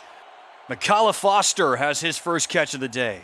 Yeah, a tip of the hat to Foster, the rookie wide receiver, able to pull it in with that against that veteran secondary of Florida. I mean, he was out there, and I didn't think he was going to be able to catch it, but lo and behold, here we are with the first down. Not an easy matchup for any wide receiver, no doubt, against this secondary, especially not for a 4th-round rookie who makes the 7th catch of his career. Now Price, right sideline, and there is the secondary for the Storm. They come up with another takeaway. Quintero down the right sideline, and it's taken away by Ryan Davidson. I mean, Ryan Davidson is so adept at reading the quarterback and getting a good read on the trajectory of the ball. I think if Eric Price would have maybe put a little bit more loft on it, we could have been looking at a different situation here. But Ryan Davidson is going to make any quarterback pay if they don't throw a perfect ball in his direction. Second interception thrown by Price, 1 to each of these all-time greats, Evan Carroll and Ryan Davidson, who again go toe for toe in their individual battles here. Cochran right back to work. He gets hit. Igor Barbatov had a huge first half, Charles. Only 3.5 sacks for him on the season through 9 games. He had 4 in that first half. He almost had 5 there. I mean, I talked about what they needed to do, and I think it starts there on the line. They've got to figure out a way to get – I mean, they've been getting to him, but they got to keep doing it and throwing Cochran off his game. I mean, maybe send a – Forker in there to disrupt as well. He could do anything else, it seems, yep. Rob Forker today, so why not send him on a blitz, too? Second down, Cochran deep drop, going to lock and load over the middle of the field, and it's caught. Towards the 15-yard line goes E.J. Minson. That's one of the best passing plays we've seen from the Storm today. Good for a gain of 29. Just threaded the needle between the 2 safeties, Frosty and Neal. Perfect pass by Cochran. I mean, that's what he does. He's a surgeon when you give him time in the backfield, and made the secondary of Denver pay. 4th catch for E.J. Minson. We mentioned the Storm's leader in catches and in receiving yards. The Storm were in the red zone a handful of times in that first half, but were not able to capitalize very often. 2 field goals and 1 field goal that was blocked. They will run it here on their first play from the red zone. J.W. Doyle gets the carry and gets a gain of 3. Nice. Get that fullback involved. Keep the defense of Denver guessing. Doyle has been involved a couple of times in this game. Again, one of the league greats among fullbacks. Very active guy. Just rushed for 2 touchdowns this year. One of the most among fullbacks in this league. From the 12, Boletsky right up the middle. Breaks through, Neal spins and scores. Charlie Boletsky does it again. Another touchdown for the Bullets, and the Storm extend the lead on the first drive of the 3rd quarter. If you would have asked me at halftime if Boletsky was going to be able to make a better run than the 2 touchdown runs he had in the first half, I would have said no. But I think he did it on that one. It wasn't quite as long as that other run, but man, he started with nothing and made something out of it. It just amazes me what he does after he gets the ball. Not all touchdown runs are created equal, there's no doubt, but it feels like all 3 of Boletsky's touchdown runs today have been impressive. His first one came from 1 yard outs, but even that had some skill. Then, of course, there was that 53-yarder that I called at the moment one of the best rushing touchdowns I've seen in this league, and then that one somehow cashes in from 14 yards out. On his 3 rushing touchdowns alone, he's rushed for 65 yards, and it's just been a killer day for Boletsky, who talk about the Florida Storm of old. I mean, this is the Charlie Boletsky of season 18. Definitely. And, you know, the blocking, we've mentioned the offensive line a lot, but you also have to give credit to the tight ends and the wide receivers. I mean, they've been blocking, and the fullback as well. They've been blocking their tails off, and it's been showing. Denver has scuffled on offense all game, Charles. Their longest drive was on the one that they missed the field goal. 8 plays, 55 yards. That was their longest drive today in terms of both plays and yards. It feels like they've barely been over midfield aside from that. Certainly have barely been in the red zone aside from that. And it's just been a struggle for a team that has not been bad on offense this year by any means. They're 6th in the league in total yards, 6th in rushing yards, and middle of the pack in points. This is not a bad offense, but they have just not been able to do very much today. Gain of 5 to start this drive for Eric Price to Riley Quintero. They just have to do something. I mean, at this point, even 3 points will work. He's got to get something to build up some confidence and some momentum. Both teams have missed field goals in this game as well. Remy missed one wide right as his holder got hit, and Ethan Sneed had his blocked. Who would want to be a kicker in the SFL on a day like this? It's usually pretty easy to be an SFL kicker, at least it seems, because of how good they are. Not today. Low snap. Price ready to throw. Over the middle he goes. Swatted away. It's 3rd down, but first we've got a game break. Let's go to Cameron Irvine in the studio. Thanks, Tim. Mike, Ace Fennick out-dueling Scar Patterson for now. Yeah, Cam, you should probably really have your throwing arm loosened up when you're going to play San Diego. And Ace Fennick does a great job of loosening up here, finds Greg Soto in the end zone, and Lone Star is up 20-10, 2 minutes left in the first half. San Diego back in the red zone. Back to Tim and Charles in Denver. Thanks a lot, Cam. Here in Denver, it's a 3rd down for Denver. Price sets, throws, fires, and it's caught. That's a 1st down completion. McCalla Foster did not have a catch, did not have a target in the first half. Charles Doherty, he's got 2 on 2 here in the 3rd quarter. Yeah, that's definitely the go-to play. I mean, I'm thinking at this point that they got to shake things up on offense. Maybe go maybe some no huddle. They have to do something to get that Florida defense on their heel. We haven't heard from the tight ends for Denver at all. I mean, the tight ends for Florida have both been good. Zarkov and Haynes have both been well involved in the offense. Jeremy Mosley, Brian Murphy haven't done anything for Denver. That's a nice throw. Nicely done. Bryce Battles slides out, full extension, makes the catch at the 40-yard line. Now, see, they have the advantage on the personnel for that play. If they keep them on the field and do the hurry up, I think they've really got something they can build on. Price has spread the ball. I mean, he's hit just about all of his receivers with at least 2 catches, but not the tight ends, and now battles the team's leading receiver with 3 catches. Price, evasive action, lofts it up. Boletsky, check that O'Shaughnessy, is able to haul it in. Nearly dropped it on initial look, it looked like, Charles, but able to bring it in and able to pick up 4. Evasive action is right. I think that was Dominguez that was in his face. He just did a little shuffle to the left and was able to get rid of the ball. That was a very veteran move for the quarterback, Eric Price. Or a 3rd-year player, exactly. And this team for Denver, they've been building. I mean, they've gone through a lot of coaching changes. They've gone through a lot of personnel changes over the last couple of years, trying to build a foundation with O'Shaughnessy and Price, who link up once again. O'Shaughnessy brought down short of the sticks. It'll be 3rd and inches.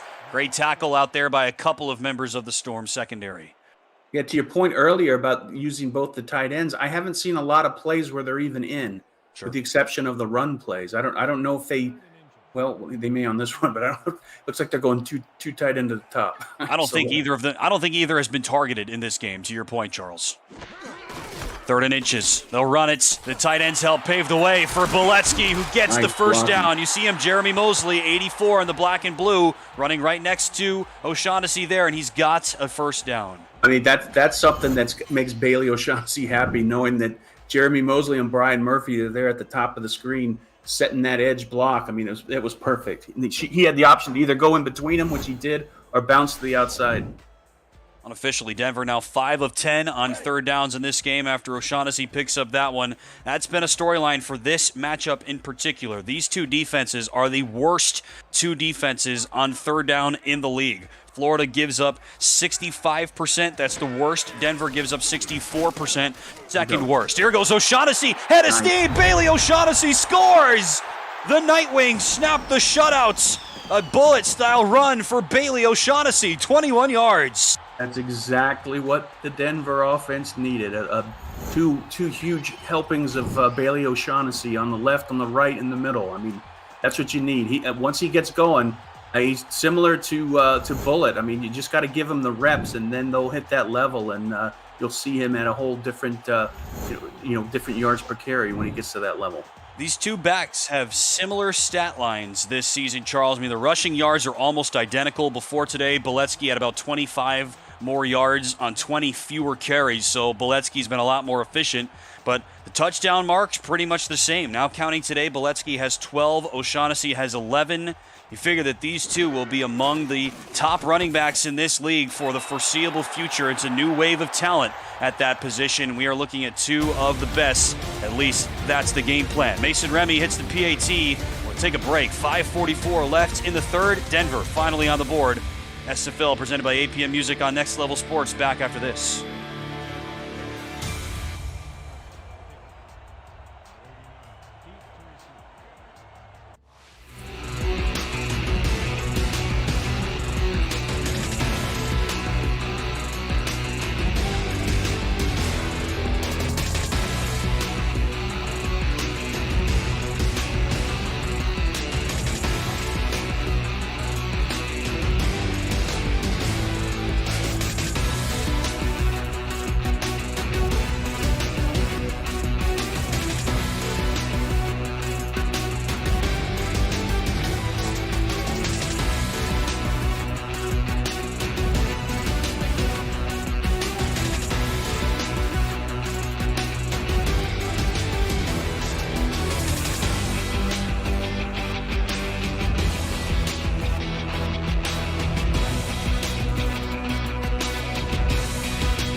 The Nightwings finally get on the board, courtesy of Bailey O'Shaughnessy, and now we've got a game on our hands. Jose Galliano returning kicks because of the injury in the first half to Art Vandelay, and he is stopped right at about the 20-yard line. Happy to have you with us live here on Next Level Sports.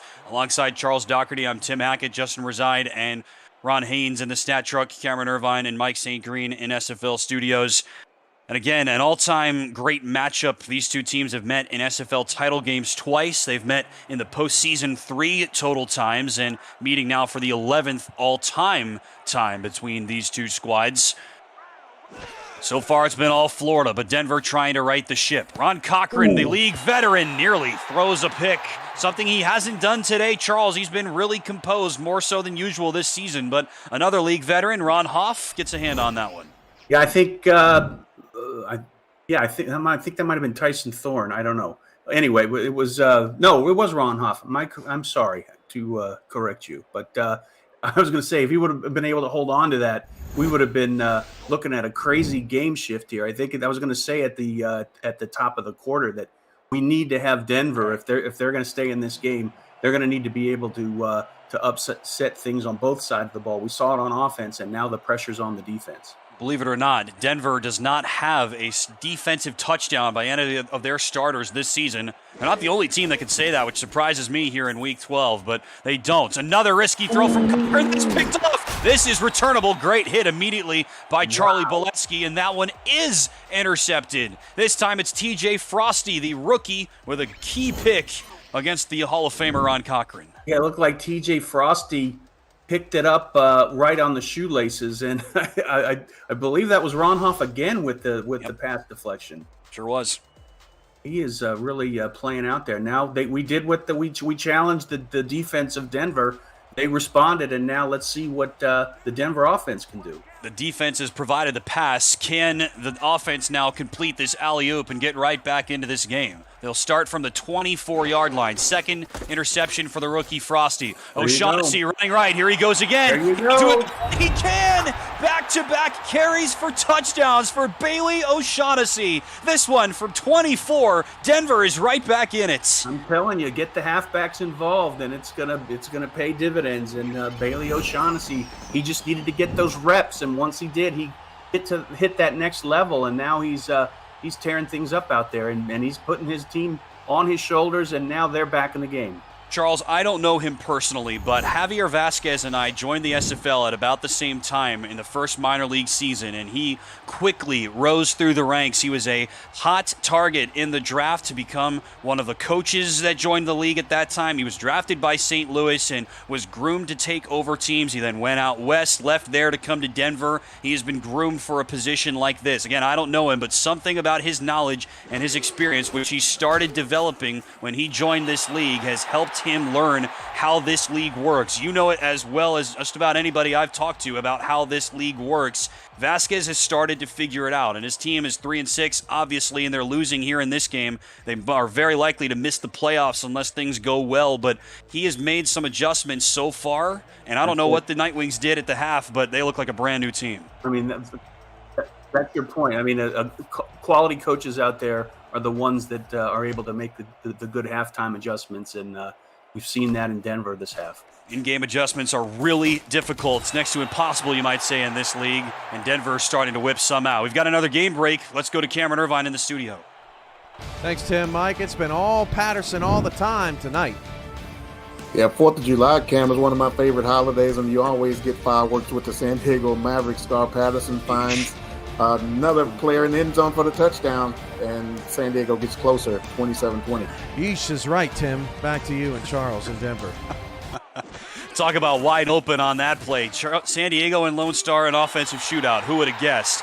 Plenty of defense so far in this game, and Veridin Zarkov with the catch on the first play of Florida's drive. Goes for a gain of about 2. Yeah, Denver has to keep their foot on the gas here, because you can't let up against Florida. I mean, because they found something on both sides of the ball as well, and if Denver lets up at all, that they're going to put more points on the board and make it even harder. I feel like Ron Cochran played a decent first half, Charles, but his stat line really does not bear it out, and unfortunately for him, it's really same as it ever was here in Season 19. Boletsky running outside, breaks free from the first tackle. That's Marlon Marshall, and then he's thrown down by Igor Barbatov and held to a short gain. Well, I mean, any quarterback that gets, sacked, how many times did he get sacked? 6 times? Yeah, 5 or 6, Something I think. like that. When you get rattled, I don't care how long you've been in the league. I mean, I think that impacts the way you play. No doubt. This season, he's thrown 3 times as many interceptions as touchdowns. 28-8, 3.5 times, really. No touchdowns, 1 pick for him today. On third down, Boletsky gets the first down, spins through a pair of tacklers, including Denver veteran Nick Kindler. Cannot make the stop. It's first down. It's just, again, I mean, I'm a broken record here. It's just amazing what he does after he gets the ball. I thought that he was going to get brought down by Morales there, the inside linebacker, but just throws him to the ground and gets a first down. Ramiro Morales, one of 6 rookies on this Denver team. Again, they've gone through such a big personnel change over the last couple of years. Mike St. Green mentioned it right at the top of the show. So many of their league veterans, their stars, retired after their most recent SFL championship, so now they're trying to replace it. Ramiro Morales, one of those guys. Price lofts it up, and that was nearly intercepted. Another target for Ron Haynes, who was open down the left sideline. uncharted territory for most tight ends, and Ron Hoff with another breakup. Yeah, he's locking down that side of the field for any wide receiver that goes out there. So maybe Cochran needs to think about going to the other side. Hoff has turned into a solid number one corner. Used to be a nickelback and a special teams ace back with the Chicago Wildcats in the olden days, and now the number one DB here for Denver. He will make that tackle, or at least should get credited for it, as E.J. Minson makes the catch, wrestles away from Hoff, and goes out of bounds. That's if I was out there playing, that's kind of the way I would tackle. I'd push him out of bounds. I don't know if I have the strength to be able to bring him down to the ground. Not sure that Hoff will actually get a credit for that tackle, but if it's like you're saying, you just like straight up shove a guy, that would be a tackle, so that counts. Kick him. I don't know. As long as you don't do it up high, that's a foul. That's right. At least that's what they tell me. Art Vandelay, remember, out of this game for Florida, so they're playing down a wide receiver. Third down, Cochran threw it a little bit behind Boletsky, and he struggled to get in gear. Great tackle out there. I was going to say guess who, Charles, but it's not Rob Foraker. It's Ramiro Morales who makes another play on this series, and it's fourth down. Well, yeah, he just made up for the missed tackle on Boletsky on a couple plays previously, but that was a huge stop by the defense. They did what they needed to do, and now let's see what the offense can do. Getting ready to get the ball back once again. Marcus Agrippa, though, one of the best punters in the SFL, ready to bomb it away, and bomb it away he does. Returnable for Battle, he gets stuck. Great hits. It's a net punt of about 45 or thereabouts for Agrippa. Look at the stat line now. It's a lot more even. For Denver, they had about as many total yards over their first two possessions of this half as they did in the entire first half. Officially, 104 yards of offense for Denver over their first two drives. Of course, both ending up in touchdown runs for Bailey O'Shaughnessy. That's pretty much their yardage total from the first half.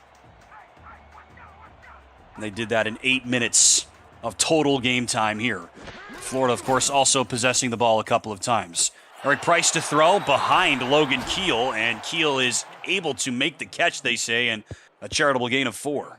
Yeah, I think that's a nice play for Logan Keel. I mean, I think it would be smart if they have a run play in that same formation to run off tackle with O'Shaughnessy. Third catch for Keel. Again, the team's leader in catches, yards, and touchdowns with 5 this season, coming off of a long-awaited first career All-Star Game appearance a season ago, where he was really one of the best wide receivers in the SFL. Down to earth a little bit this year, but still very good. Price, down he goes, and he's down to the earth. Another sack for Big Sexy. Yeah, he's trying to catch up, get up to number 4. But man, he is both defensive lines. I've said it a million times tonight. They are wreaking havoc on the offensive line. Dominguez is no longer the premier defensive lineman in the league, but he is still one of them. Top 20 in the league in sacks and TFLs, and really from the jump, he has been a lethal factor on the line for Florida. 4-man rush, Price to throw into traffic and hit the back, I think, of a Storm defender. Wow, Logan Keel was wide open on the post route at the top of the screen. Price went to... Go ahead, sorry, Charles. No, I'm just saying that's... You have to, if you're going to throw in the middle like that, especially against Florida, you need to be darn sure that they're wide open, because they close ground quick. And Riley Quintero was lined up on the bottom of the field. Almost always in this league, you see the number 1 wideout line up at the bottom of the field, the left side of the quarterback. Number 2 is at the top, the right side, and so on. That was Quintero down there on the left running that deep post, and Adrian Blaine, the sophomore free safety, was again on the coverage, and it's a punt for Denver. So all that good juju that they started to build up over those previous 2 drives, exterminated at least for now by a good stop by this Florida defense. And now Florida gets the ball with 2 yards from the right side of the 50, and the pressure's on the defense again to get the ball back in the offense's hands. But right now Florida's sitting pretty. Let's see what Ron Cochran and Charlie Boletsky and company can draw up. Still up by 10 with 2 minutes now left in the third quarter. Cochran throws wide open over the middle. Missed coverage there, and a first down for Florida right to that magic yellow line. Yeah, plenty of time for Ron Cochran to go through his progressions, and allowed the route to settle, and wide receiver was wide open. I don't like to bring myself into these games very often, Charles, because no one cares about me, but I feel like every time I see Jose Galliano, every time I see Florida, Jose Galliano has a big game. He's not prone to having big games. but it seems like he does it occasionally. Out of the backfield, J.W. Doyle with another big catch. He had a 14-yard catch in the first half. That's a gain of 60. Or check that, it's Ron Haynes. My apologies. Another catch. The tight end lined up in the flats. Charles, that's where a fullback often looks, at least for me, and it's Haynes wide open for a gain of 16. Yeah, they did that tight end swing route, and there wasn't anyone there. They had to react when it was too late. But nice run after catch by the tight end Ron Haynes. Haynes has had a huge game. Unofficially, that is his 5th catch for 33 yards. Before today, he had 9 catches for 94. So he's been a really important safety valve here for Ron Cochran. Florida on the fringes of the red zone yet again. Boletsky running outside. Great tackle. Marlon Marshall stops him in his tracks. Yeah, I thought that was going to be a big run, but brought down right on the edge. Marshall was, I think, the only one between him and Paydirt. I think we've talked about Marshall the least out of these 4 defensive linemen because he hasn't really made any tackles in the backfield. He's the team's leader in sacks and TFL, 6.5 sacks before today, and Igor Barbatov has already leapfrogged him in this one. Gain of 1. Cochran left sideline and dropped. Stephon Forge, the linebacker, in coverage. Yeah, I mean, we talked about fullbacks, but linebackers aren't known for their hands as well. I mean, that showed on that one. But we're at the point of the game where those types of passes need to be capitalized on. When you make a mistake like that, you need to make the offense pay. Ron Haynes was the target as well for Florida, and they were jawing a little bit as they head back to the line. Florida will spread it out. Remember, they have been dismal on third downs this season. That and the turnovers have been their biggest pain points. Cochran will throw it, going end zone on third down, swatted away. Ron Hoff unhassled again. Cochran laid out by Hugo Reynosa, and it's 4th down. Yeah, Ron Hoff's on the island, but he doesn't care. I mean, he's been shutting it down. No one allowed on his island without an invite. And I've just been excited to see the progression of Ron Hoff. Like I said, a nickelback and a special teams ace. Got to the All-Star game in his first season with Chicago just because of his special teams prowess, and then was a number 2 defensive back for San Diego, and then now the number 1 defensive back here for Denver. Field goal here for Ethan Snead, not a sure thing today, and Ethan Snead makes that a sure thing. He's now 2 of 3. His first miss of the season came on that block, but other than that, he's been rock solid.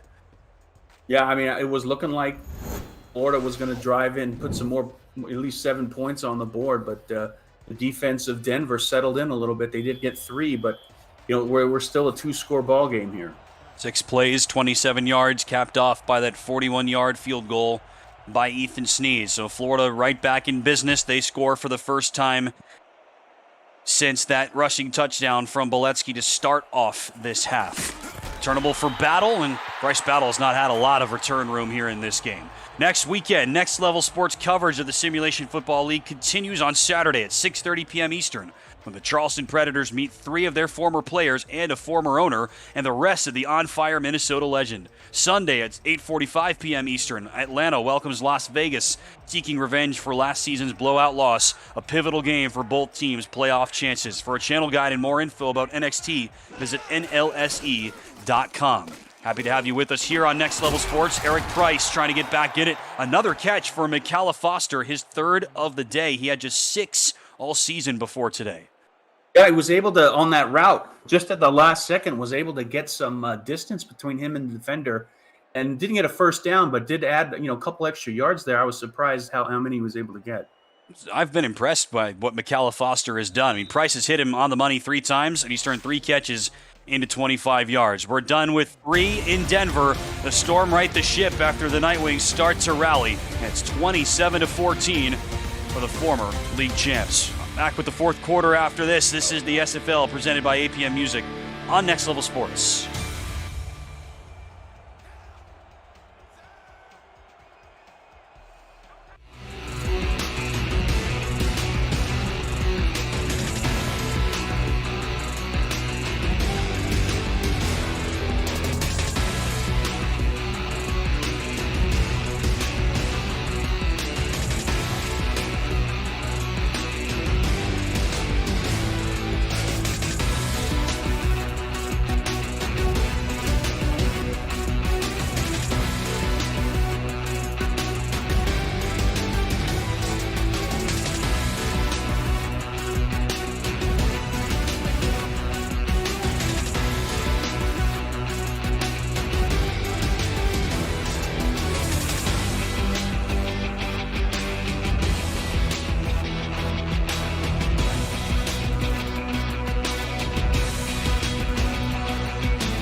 Couple of young star running backs have stolen the show so far. They've combined for 5 scores, and on second down, Bailey O'Shaughnessy will get another carry. He'll crack outside, and a big run for Bailey O'Shaughnessy to the Denver 49-yard line. And just as you predicted in the break, Charles, that type of setup, that type of play, that type of running back gains nearly 20 yards. Yeah, Bailey O'Shaughnessy had to have been licking his chops when he heard that play call because he knew that the 2 tight ends, Jeremy Mosley and Brian Murphy, who've been blocking like studs all night long, we're going to be able to do it again for him and give him an opportunity to get that first down. Great start for Denver on this drive.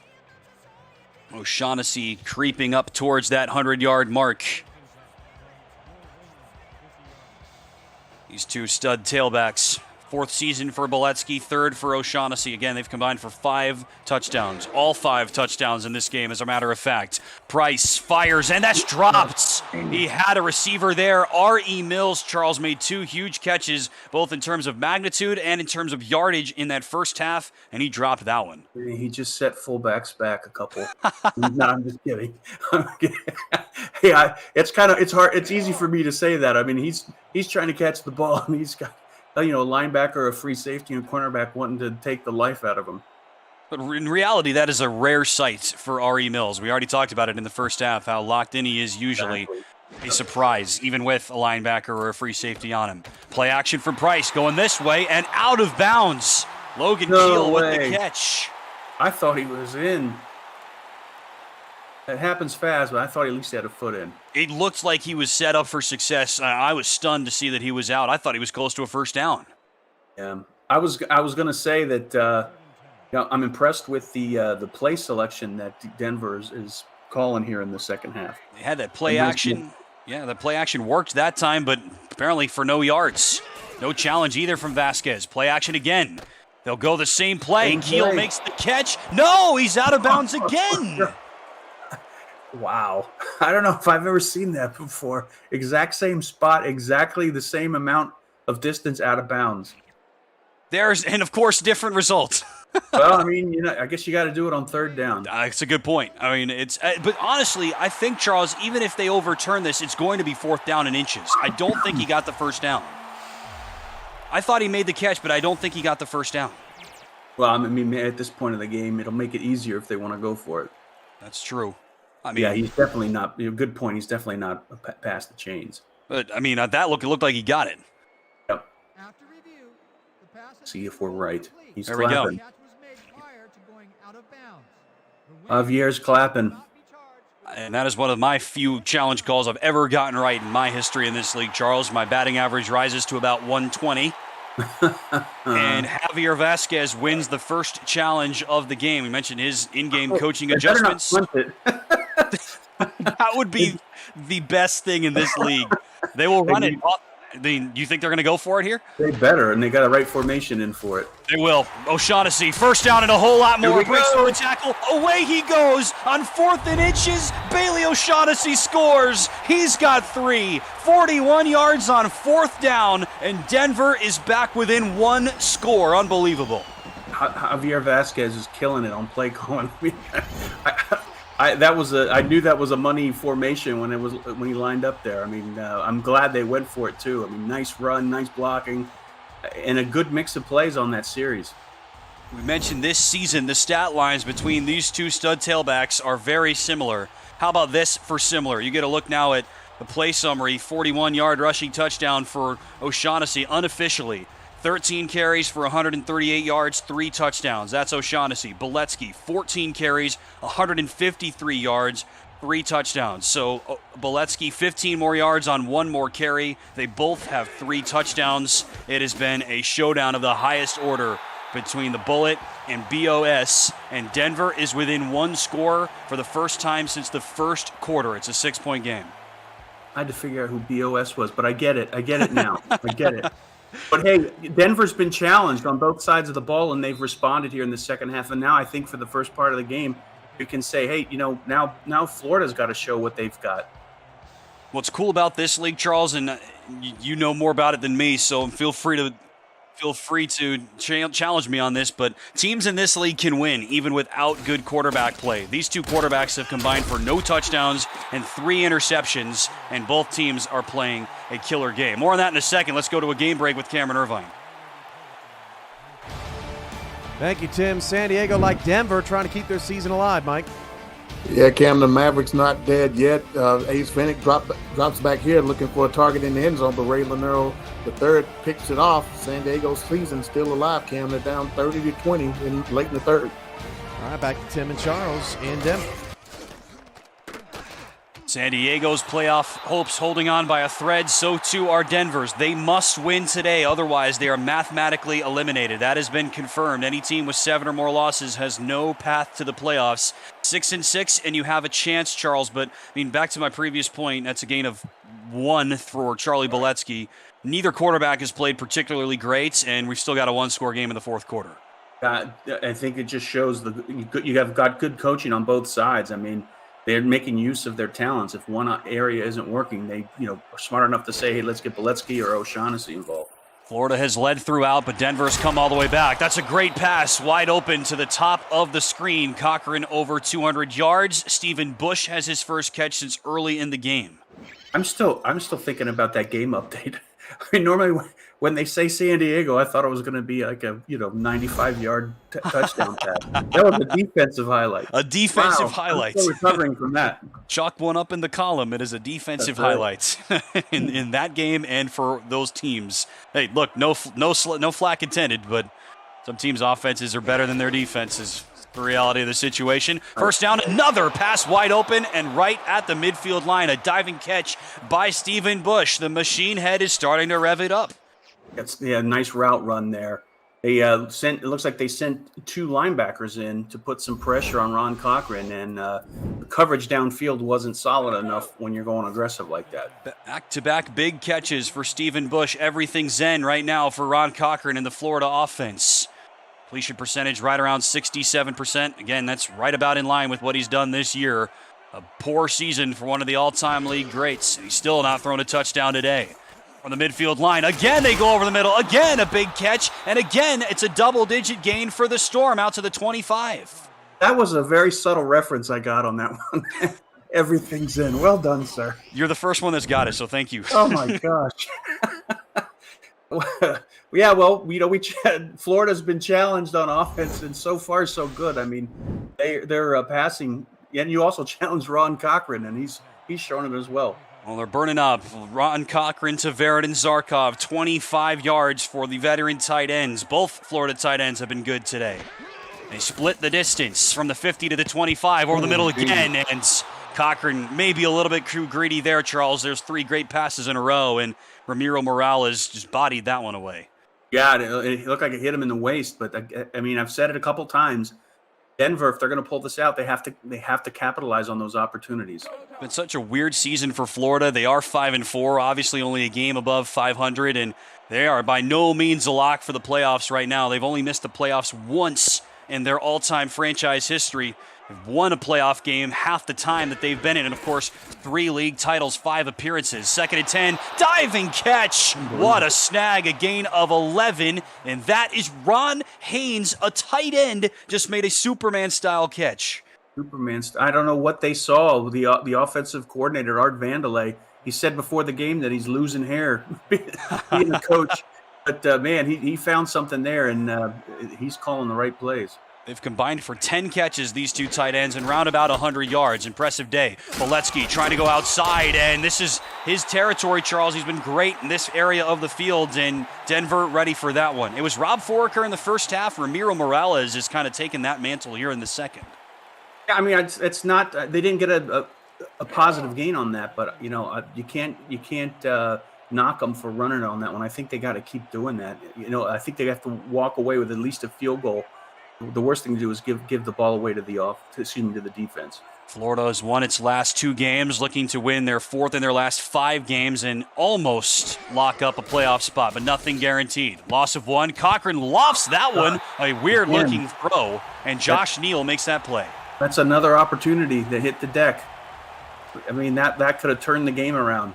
Given the ball to, I hate to keep bashing people over the head about that. But those are the things that determine who wins and who loses. I mean, but to your point, I mean, how many plays did Denver make in that first half that they were not really able to take advantage of? I mean, Rob Forker was everywhere. Barbatov had those 4 sacks, and Denver scored 0 points in the first half, and they're still trailing because of it. Deep drop for Cochran. Hit as he throws, nearly picked off again. That time it was number 25 for Denver. I'm not even sure if I have a 25 on my roster, but either way, it's 4th down, and the Nightwings will avoid giving up 6 points. But if that was picked off, Charles, they could have avoided giving up points altogether. Yeah, I think that was Lucas DeVore on that one. But again, another opportunity. Now there's a highly likelihood that Ethan Snead's going to hit this between the crossbars. Good call on you. It is Lucas DeVore, who was a signing earlier in this season. My apologies to him. That's what you get for not updating your roster from the start of the year. And Ethan Snead, who had a field goal blocked earlier today, is good from 31. That was close. And Snead, again, had that field goal blocked. That was his first miss of the year. He's 3 of 4 today, Charles, and he puts Florida back up by 2 scores. Big conversion for the Florida Storm. They lead by 9 with 7:30 to go. This is the SFL presented by APM Music on NXT.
It's a do-or-die game for the Denver Nightwings. If they lose, their path back to the playoffs has been completely wiped out, and they now trail by 9 as we get back underway here in the 4th quarter. Alongside Charles Doherty, I'm Tim Hackett, Justin Reside, and Ron Haynes, and the Stat Truck, Cameron Irvine, and Mike St. Green in the studio. Happy to have you with us tonight here on Next Level Sports. One other game still in action in the 4th quarter, Lone Star and San Diego, the shootout that many expected. You can find that game on the SFL's Twitch page, twitch.tv/simulationfl. Over-under in this game projected to be 54.5 by the fine folks at Jack's Data. Right now we're at 51. Something tells me we might not be quite done in that department. Eric Price will toss it out to Bailey O'Shaughnessy. O'Shaughnessy accelerates down the left sideline, a gain of 17. That's one way to start a drive. Yeah, definitely. I think that's a smart play. I mean, there's plenty of time. They do need to score twice, but they know what's worked, and it hasn't been the risky deep plays. That the middle, short to middle plays, either be it a run or a swing pass or a short pass.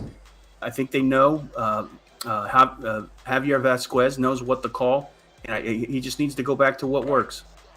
The guys announced pregame that 7 losses or more is not going to do it this year. Last year we saw in the playoffs in season 18 and then in the spring, every team that made the wild card round finished 7-5 in the regular season or better. So that's really the target this year. Denver can't do that as Price links up with Bryce Battle for a gain of 7.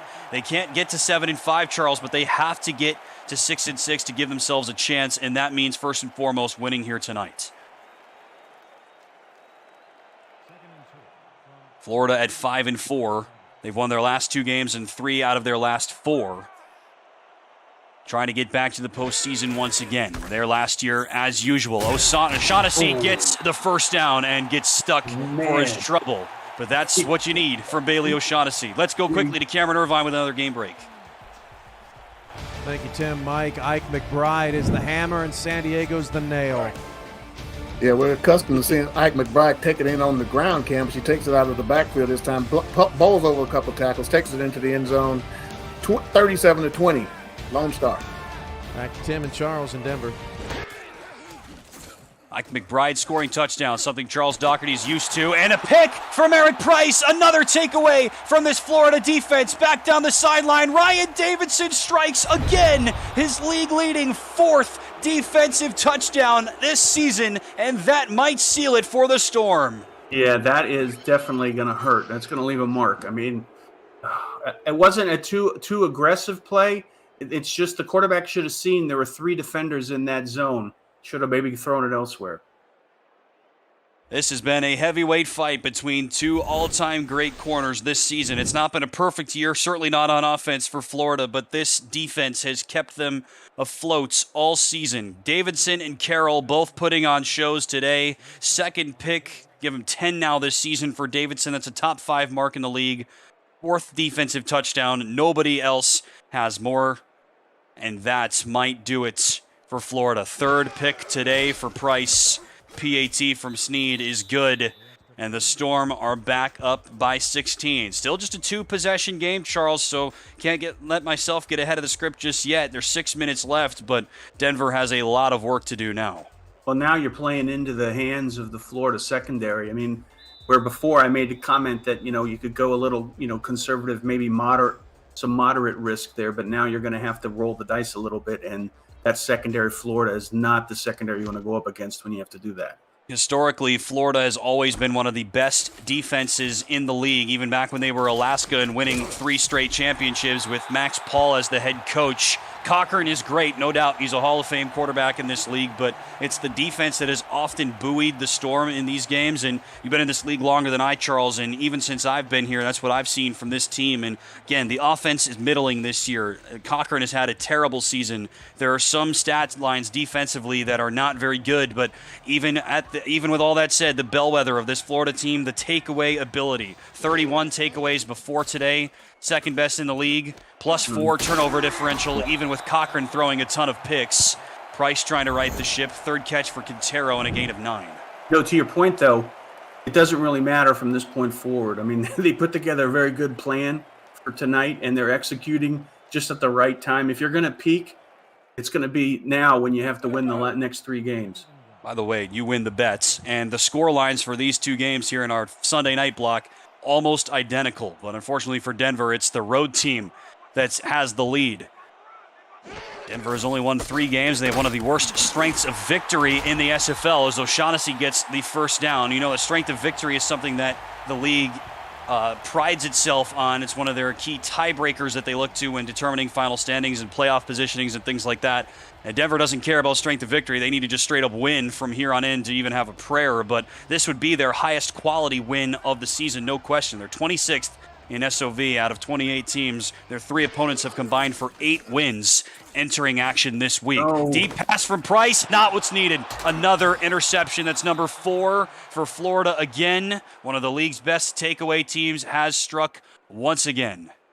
Yeah, again, the middle there is the danger zone. I mean, that's not where you want to pass at this point in this situation in the game. They could have gone hurry up. They could have ran the ball a little bit more. And I don't know. I'm just kind of at this point. It's just unfortunate because they played so well up to this point on both sides of the ball. Now a couple mistakes just turned the game upside down for him. No doubt. Danger zone, Adam Jones, don't call him Pac-Man, is living there. His 4th interception of the season. Try to ice it. Charlie Boletsky running rights, running into Stefan Forge. Been his first 2 seasons with the San Diego Mavericks. Came over to Denver in the offseason. Not the only player that has done that over the last couple of seasons. Boletsky gets 5. Yeah, not a bad game for Mr. Boletsky. 3 touchdowns and $152. He has been great today. He's going to shoot up those leaderboards for sure. That was an unintentional play on words for the Bullets. Gain of 5. They'll run him left tackle this time. Got a man out in front, but he cuts back inside. That seemed like a weird choice for Charlie Boletsky's Greg McDonaldson, who's the right guard, 65 in the sky blue. Pulled all the way out to lead the way, Charles, and Boletsky just kind of ran around him. Yeah, and Morales, you said Morales was heating up in the second half. Yeah, he was the key contributor on that play, too. I don't think we've said Rob Forker's name once after halftime. I believe he's still playing. Yeah, I'm sure he's still out there. Just haven't heard much from him after one of the best halves that we've ever seen from a linebacker, least of all from a rookie. And now it's the other rookie, Ramiro Morales, trying to do something. He won't be able to do that there. That is Josh Neal, another rookie who makes the tackle, but Boletsky able to extend and get a first down. Yeah, they lined up in that wings, ran to the weak side, and I think the defense was expecting a strong run on that one and just kind of caught him just behind, just enough to allow Boletsky to get that first down. We mentioned these 2 teams are the 2 worst teams in the league defending third downs, and that has popped up time and again in this game. Third down conversion there for Florida. They're right at the midfield line, maybe a half inch over. Split backs with Doyle and Boletsky. Cochran takes his time. Boletsky gets the give and gets stuck. Great hit in the backfield by a pair of Nightwings, including Igor Barbatov, who's now got 5 total TFLs. Yep. Now, I'm stating the obvious, but the clock is not Denver's friend. They're just going to Alaska. What the heck, Florida? Oh my gosh, Florida. they're in the driver's seat here. All they need to do is just run it a couple more plays. I wouldn't even try and throw it at this point. 7 TFLs on the season for Igor Barbatov, and he's got 5 tonight. Clock is running. Job 1 done on Denver's part. You're going to need to do that again. Here's Doyle, fullback dive, and that works nicely. A gain of 6 for JWD. Yeah, that should take it to the 2-minute warning. Nice way to mix it up, the run selection. Just his second carry. Maybe they weren't ready for it. They don't have to run another play. See the time ticking down. Florida in the driver's seats, trying to stay on top of their division, which is a murky one, and they are looking clear. 2 minutes left in regulation. Florida by 16. This is the SFL presented by APM Music on Next Level Sports.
Ryan Davidson and Evan Carroll have shown up to play once again, and a league-leading 4th defensive touchdown for Davidson puts Florida in the driver's seat. Boletsky with the give on 3rd down, and that might do it. Another first down run for the Bullet. He has been firing strong today, Charles Doherty. Timeout Denver.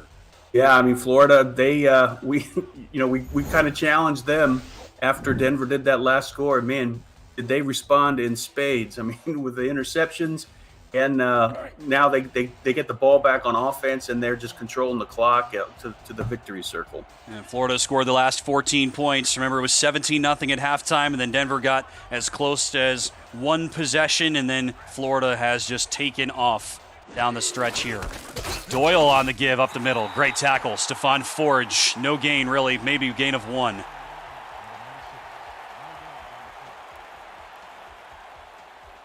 Well, Charles, the stakes were clear for these two teams, and Cameron Irvine, who is the master of the scenarios and the standings and the schedules and anything else like that, and you saw it during the halftime show, he told us before the game, there are 7 teams in the SFL at 6-4 through 10 game weeks, and there could well be 9 by the end of today, and right now that's the path we're on. Here's Doyle with a fullback jump up the middle. He's got the first down. J.W. Doyle dipping into the time machine. An Alaska Storm throwback for you, Charles, and a first down for Doyle. Yeah, I mean, what a luxury when you can go to a fullback and he dish out 10 yards on a run when you need it.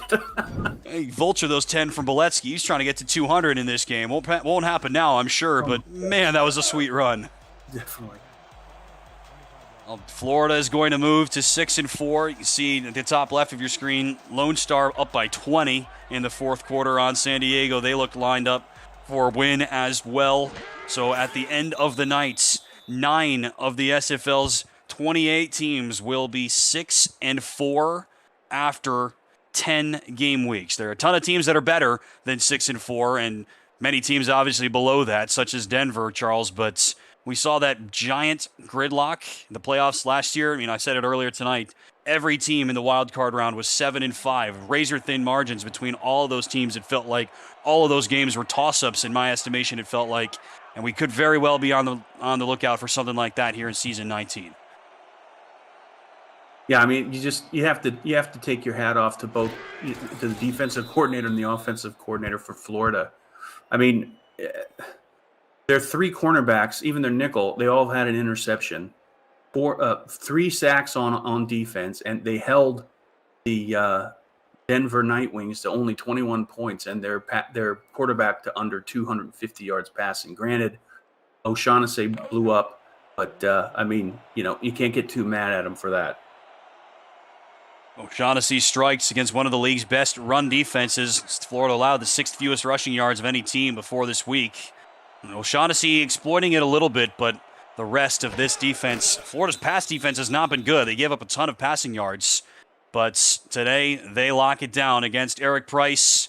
And for the 3rd straight season, with Price and O'Shaughnessy as the featured tandem for this Denver offense, the Nightwings are going to miss the playoffs. Those two have never been in a postseason game in their professional careers, and Florida is going to stay afloat. They will remain in first in the cluttered East Division with a gut check win. 3 straight victories for Florida, 3 straight losses now for the Nightwings. Their postseason bids have been dashed, and the Storm pull another one out. The 11th all-time meeting between these two former league champs goes the way of the Storm. A 16-point win in the end, 37-21. Yeah, I mean, game ball to Charlie Boletsky, 168 yards, 65 yards, 3 touchdowns. Also game ball to Ryan Davidson with the 2 interceptions and 1 for a touchdown. I mean, if you want any time during the season you want a team to click and find their mojo, it's now. And I think Florida has, and I think maybe the rest of the league should maybe take notice that I think things are heating up in Florida. Sure have. I mean, they've now won 3 straight. They've won 4 out of their last 5. And as you said, this is obviously the time you want a team to peak. And again, it was. You look at the stat line for Ron Cochran, it's not good. His quarterback rating is south of 70, completed 64% of his passes, did not throw a touchdown, so he's still stuck on 8 passing touchdowns in 8 and 10 games this season, which is insane. But it didn't matter because Boletsky was excellent, Doyle was really good, the tight ends were strong, and the rest of the team, namely the Florida defense, stepped way up, and that's what won this game for them yet again. Yeah, and your defense is scoring too. That's a luxury. That takes a lot of pressure off when you have cornerbacks like Davidson and Carroll, and even Adam Jones for that matter. +2 in the turnover differential, +3, check that for Florida, and they continue to master the takeaways. Good adjustment there from Hatt. No blocked kick from Ethan Snead, who was rock solid yet again in this game. Defense and special teams paved the way for Florida for yet another win, and they've got a chance now to clinch their division and an automatic playoff berth, if not one in the last couple of weeks of the season. Coming up on the APM Music postgame update, Cameron Irvine and Mike St. Green wrap up this clash between the Storm and the Nightwings, plus first reactions to the San Diego Lone Star final, and then they preview next weekend's next level SFL matchups, Charleston against Minnesota and Atlanta against Las Vegas. It's all coming up on the post-game update with Cameron Irvine and Mike St. Green. Charles, I'll throw it back over to you. Your final thoughts for tonight's game. Well, I think we put a lot of accolades on Florida, but it's unfortunate Denver's out of the hunt for the playoffs. But I think if there's any team in the league that's going to turn around quickly, it's going to be Denver. I mean, they've got great leadership out there. They've done it before, and I won't be surprised if next season they're going to be knocking on the door of the playoffs. Any chance it's somebody besides Charlie Boletsky for player of the game? No, I haven't. Yeah, that would be a shocker. We'll see it once and for all. Charlie Boletsky, 170, 180 all-purpose yards and 3 total touchdowns. Raining Bullets once again. Florida's won 3 straight. They defeat Denver 37-21. For Ron Haynes, Justin Reside, and my partner Charles Doherty, I've been Tim Hackett. Thanks for joining us tonight. We'll see you next time. Until then, so long. Coming up next, the APM Music post-game update, Cameron Irvine and Mike St. Green right after this.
Welcome back to SFL Studios post-game update. Florida gets the win. Lone Star gets the win. That game just went final, 40-27 over San Diego. That means, Mike, we now have 9 6-4 teams. And with that, let's take a look at the Week 13 preview on Next Level Sports. The SFL is a new kind of league where viewers are the stars, where strategy reigns supreme. In football, you don't want to create the edge, you want to set it right up off the bat. And legends are made. And Mexico City's gonna win! This is where fantasy meets reality. Saturday, DC versus Minnesota. Sunday, Florida versus Denver. Only on Next Level Sports. Can you believe that, Mike? We just I am just up. I'm upset with me and my computer are going to therapy after this. Next week, Vegas, Atlanta, and Charleston, Minnesota. Minnesota and Atlanta, 2 of the 9 teams at 6-4, and week 13 is just going to be bananas. Yeah, week 13, week 14 as well, Cam, and now is the time. 9, 6-4 teams. Now it's time for these teams to set themselves apart. You have to get to this 7-win plateau. I'm not sure how the matchups and things will hash out up until that point. It may take 8 to get you in this season. I mean, we've seen crazier things. Last year was the first season. It took 7 to get you in. Now it may take 8, but it's going to be incredible last couple of weeks and some incredible matchups next weekend, especially Minnesota. They've been hot over the past couple of weeks, and I'm anxious to see how they close the season out. It's going to be a lot of fun. Me and the computers and everything around SFL Studios is wiped. What a great week 12. Hope everyone enjoyed the great football action. Denver almost had a comeback, but Florida holds them off, and they still lead the East with a 6-4 record. For all of us at the SFL, for Mike St. Green, I'm Cameron Irvine. We'll see you next weekend. We had a lot of fun. Have a great night, everybody.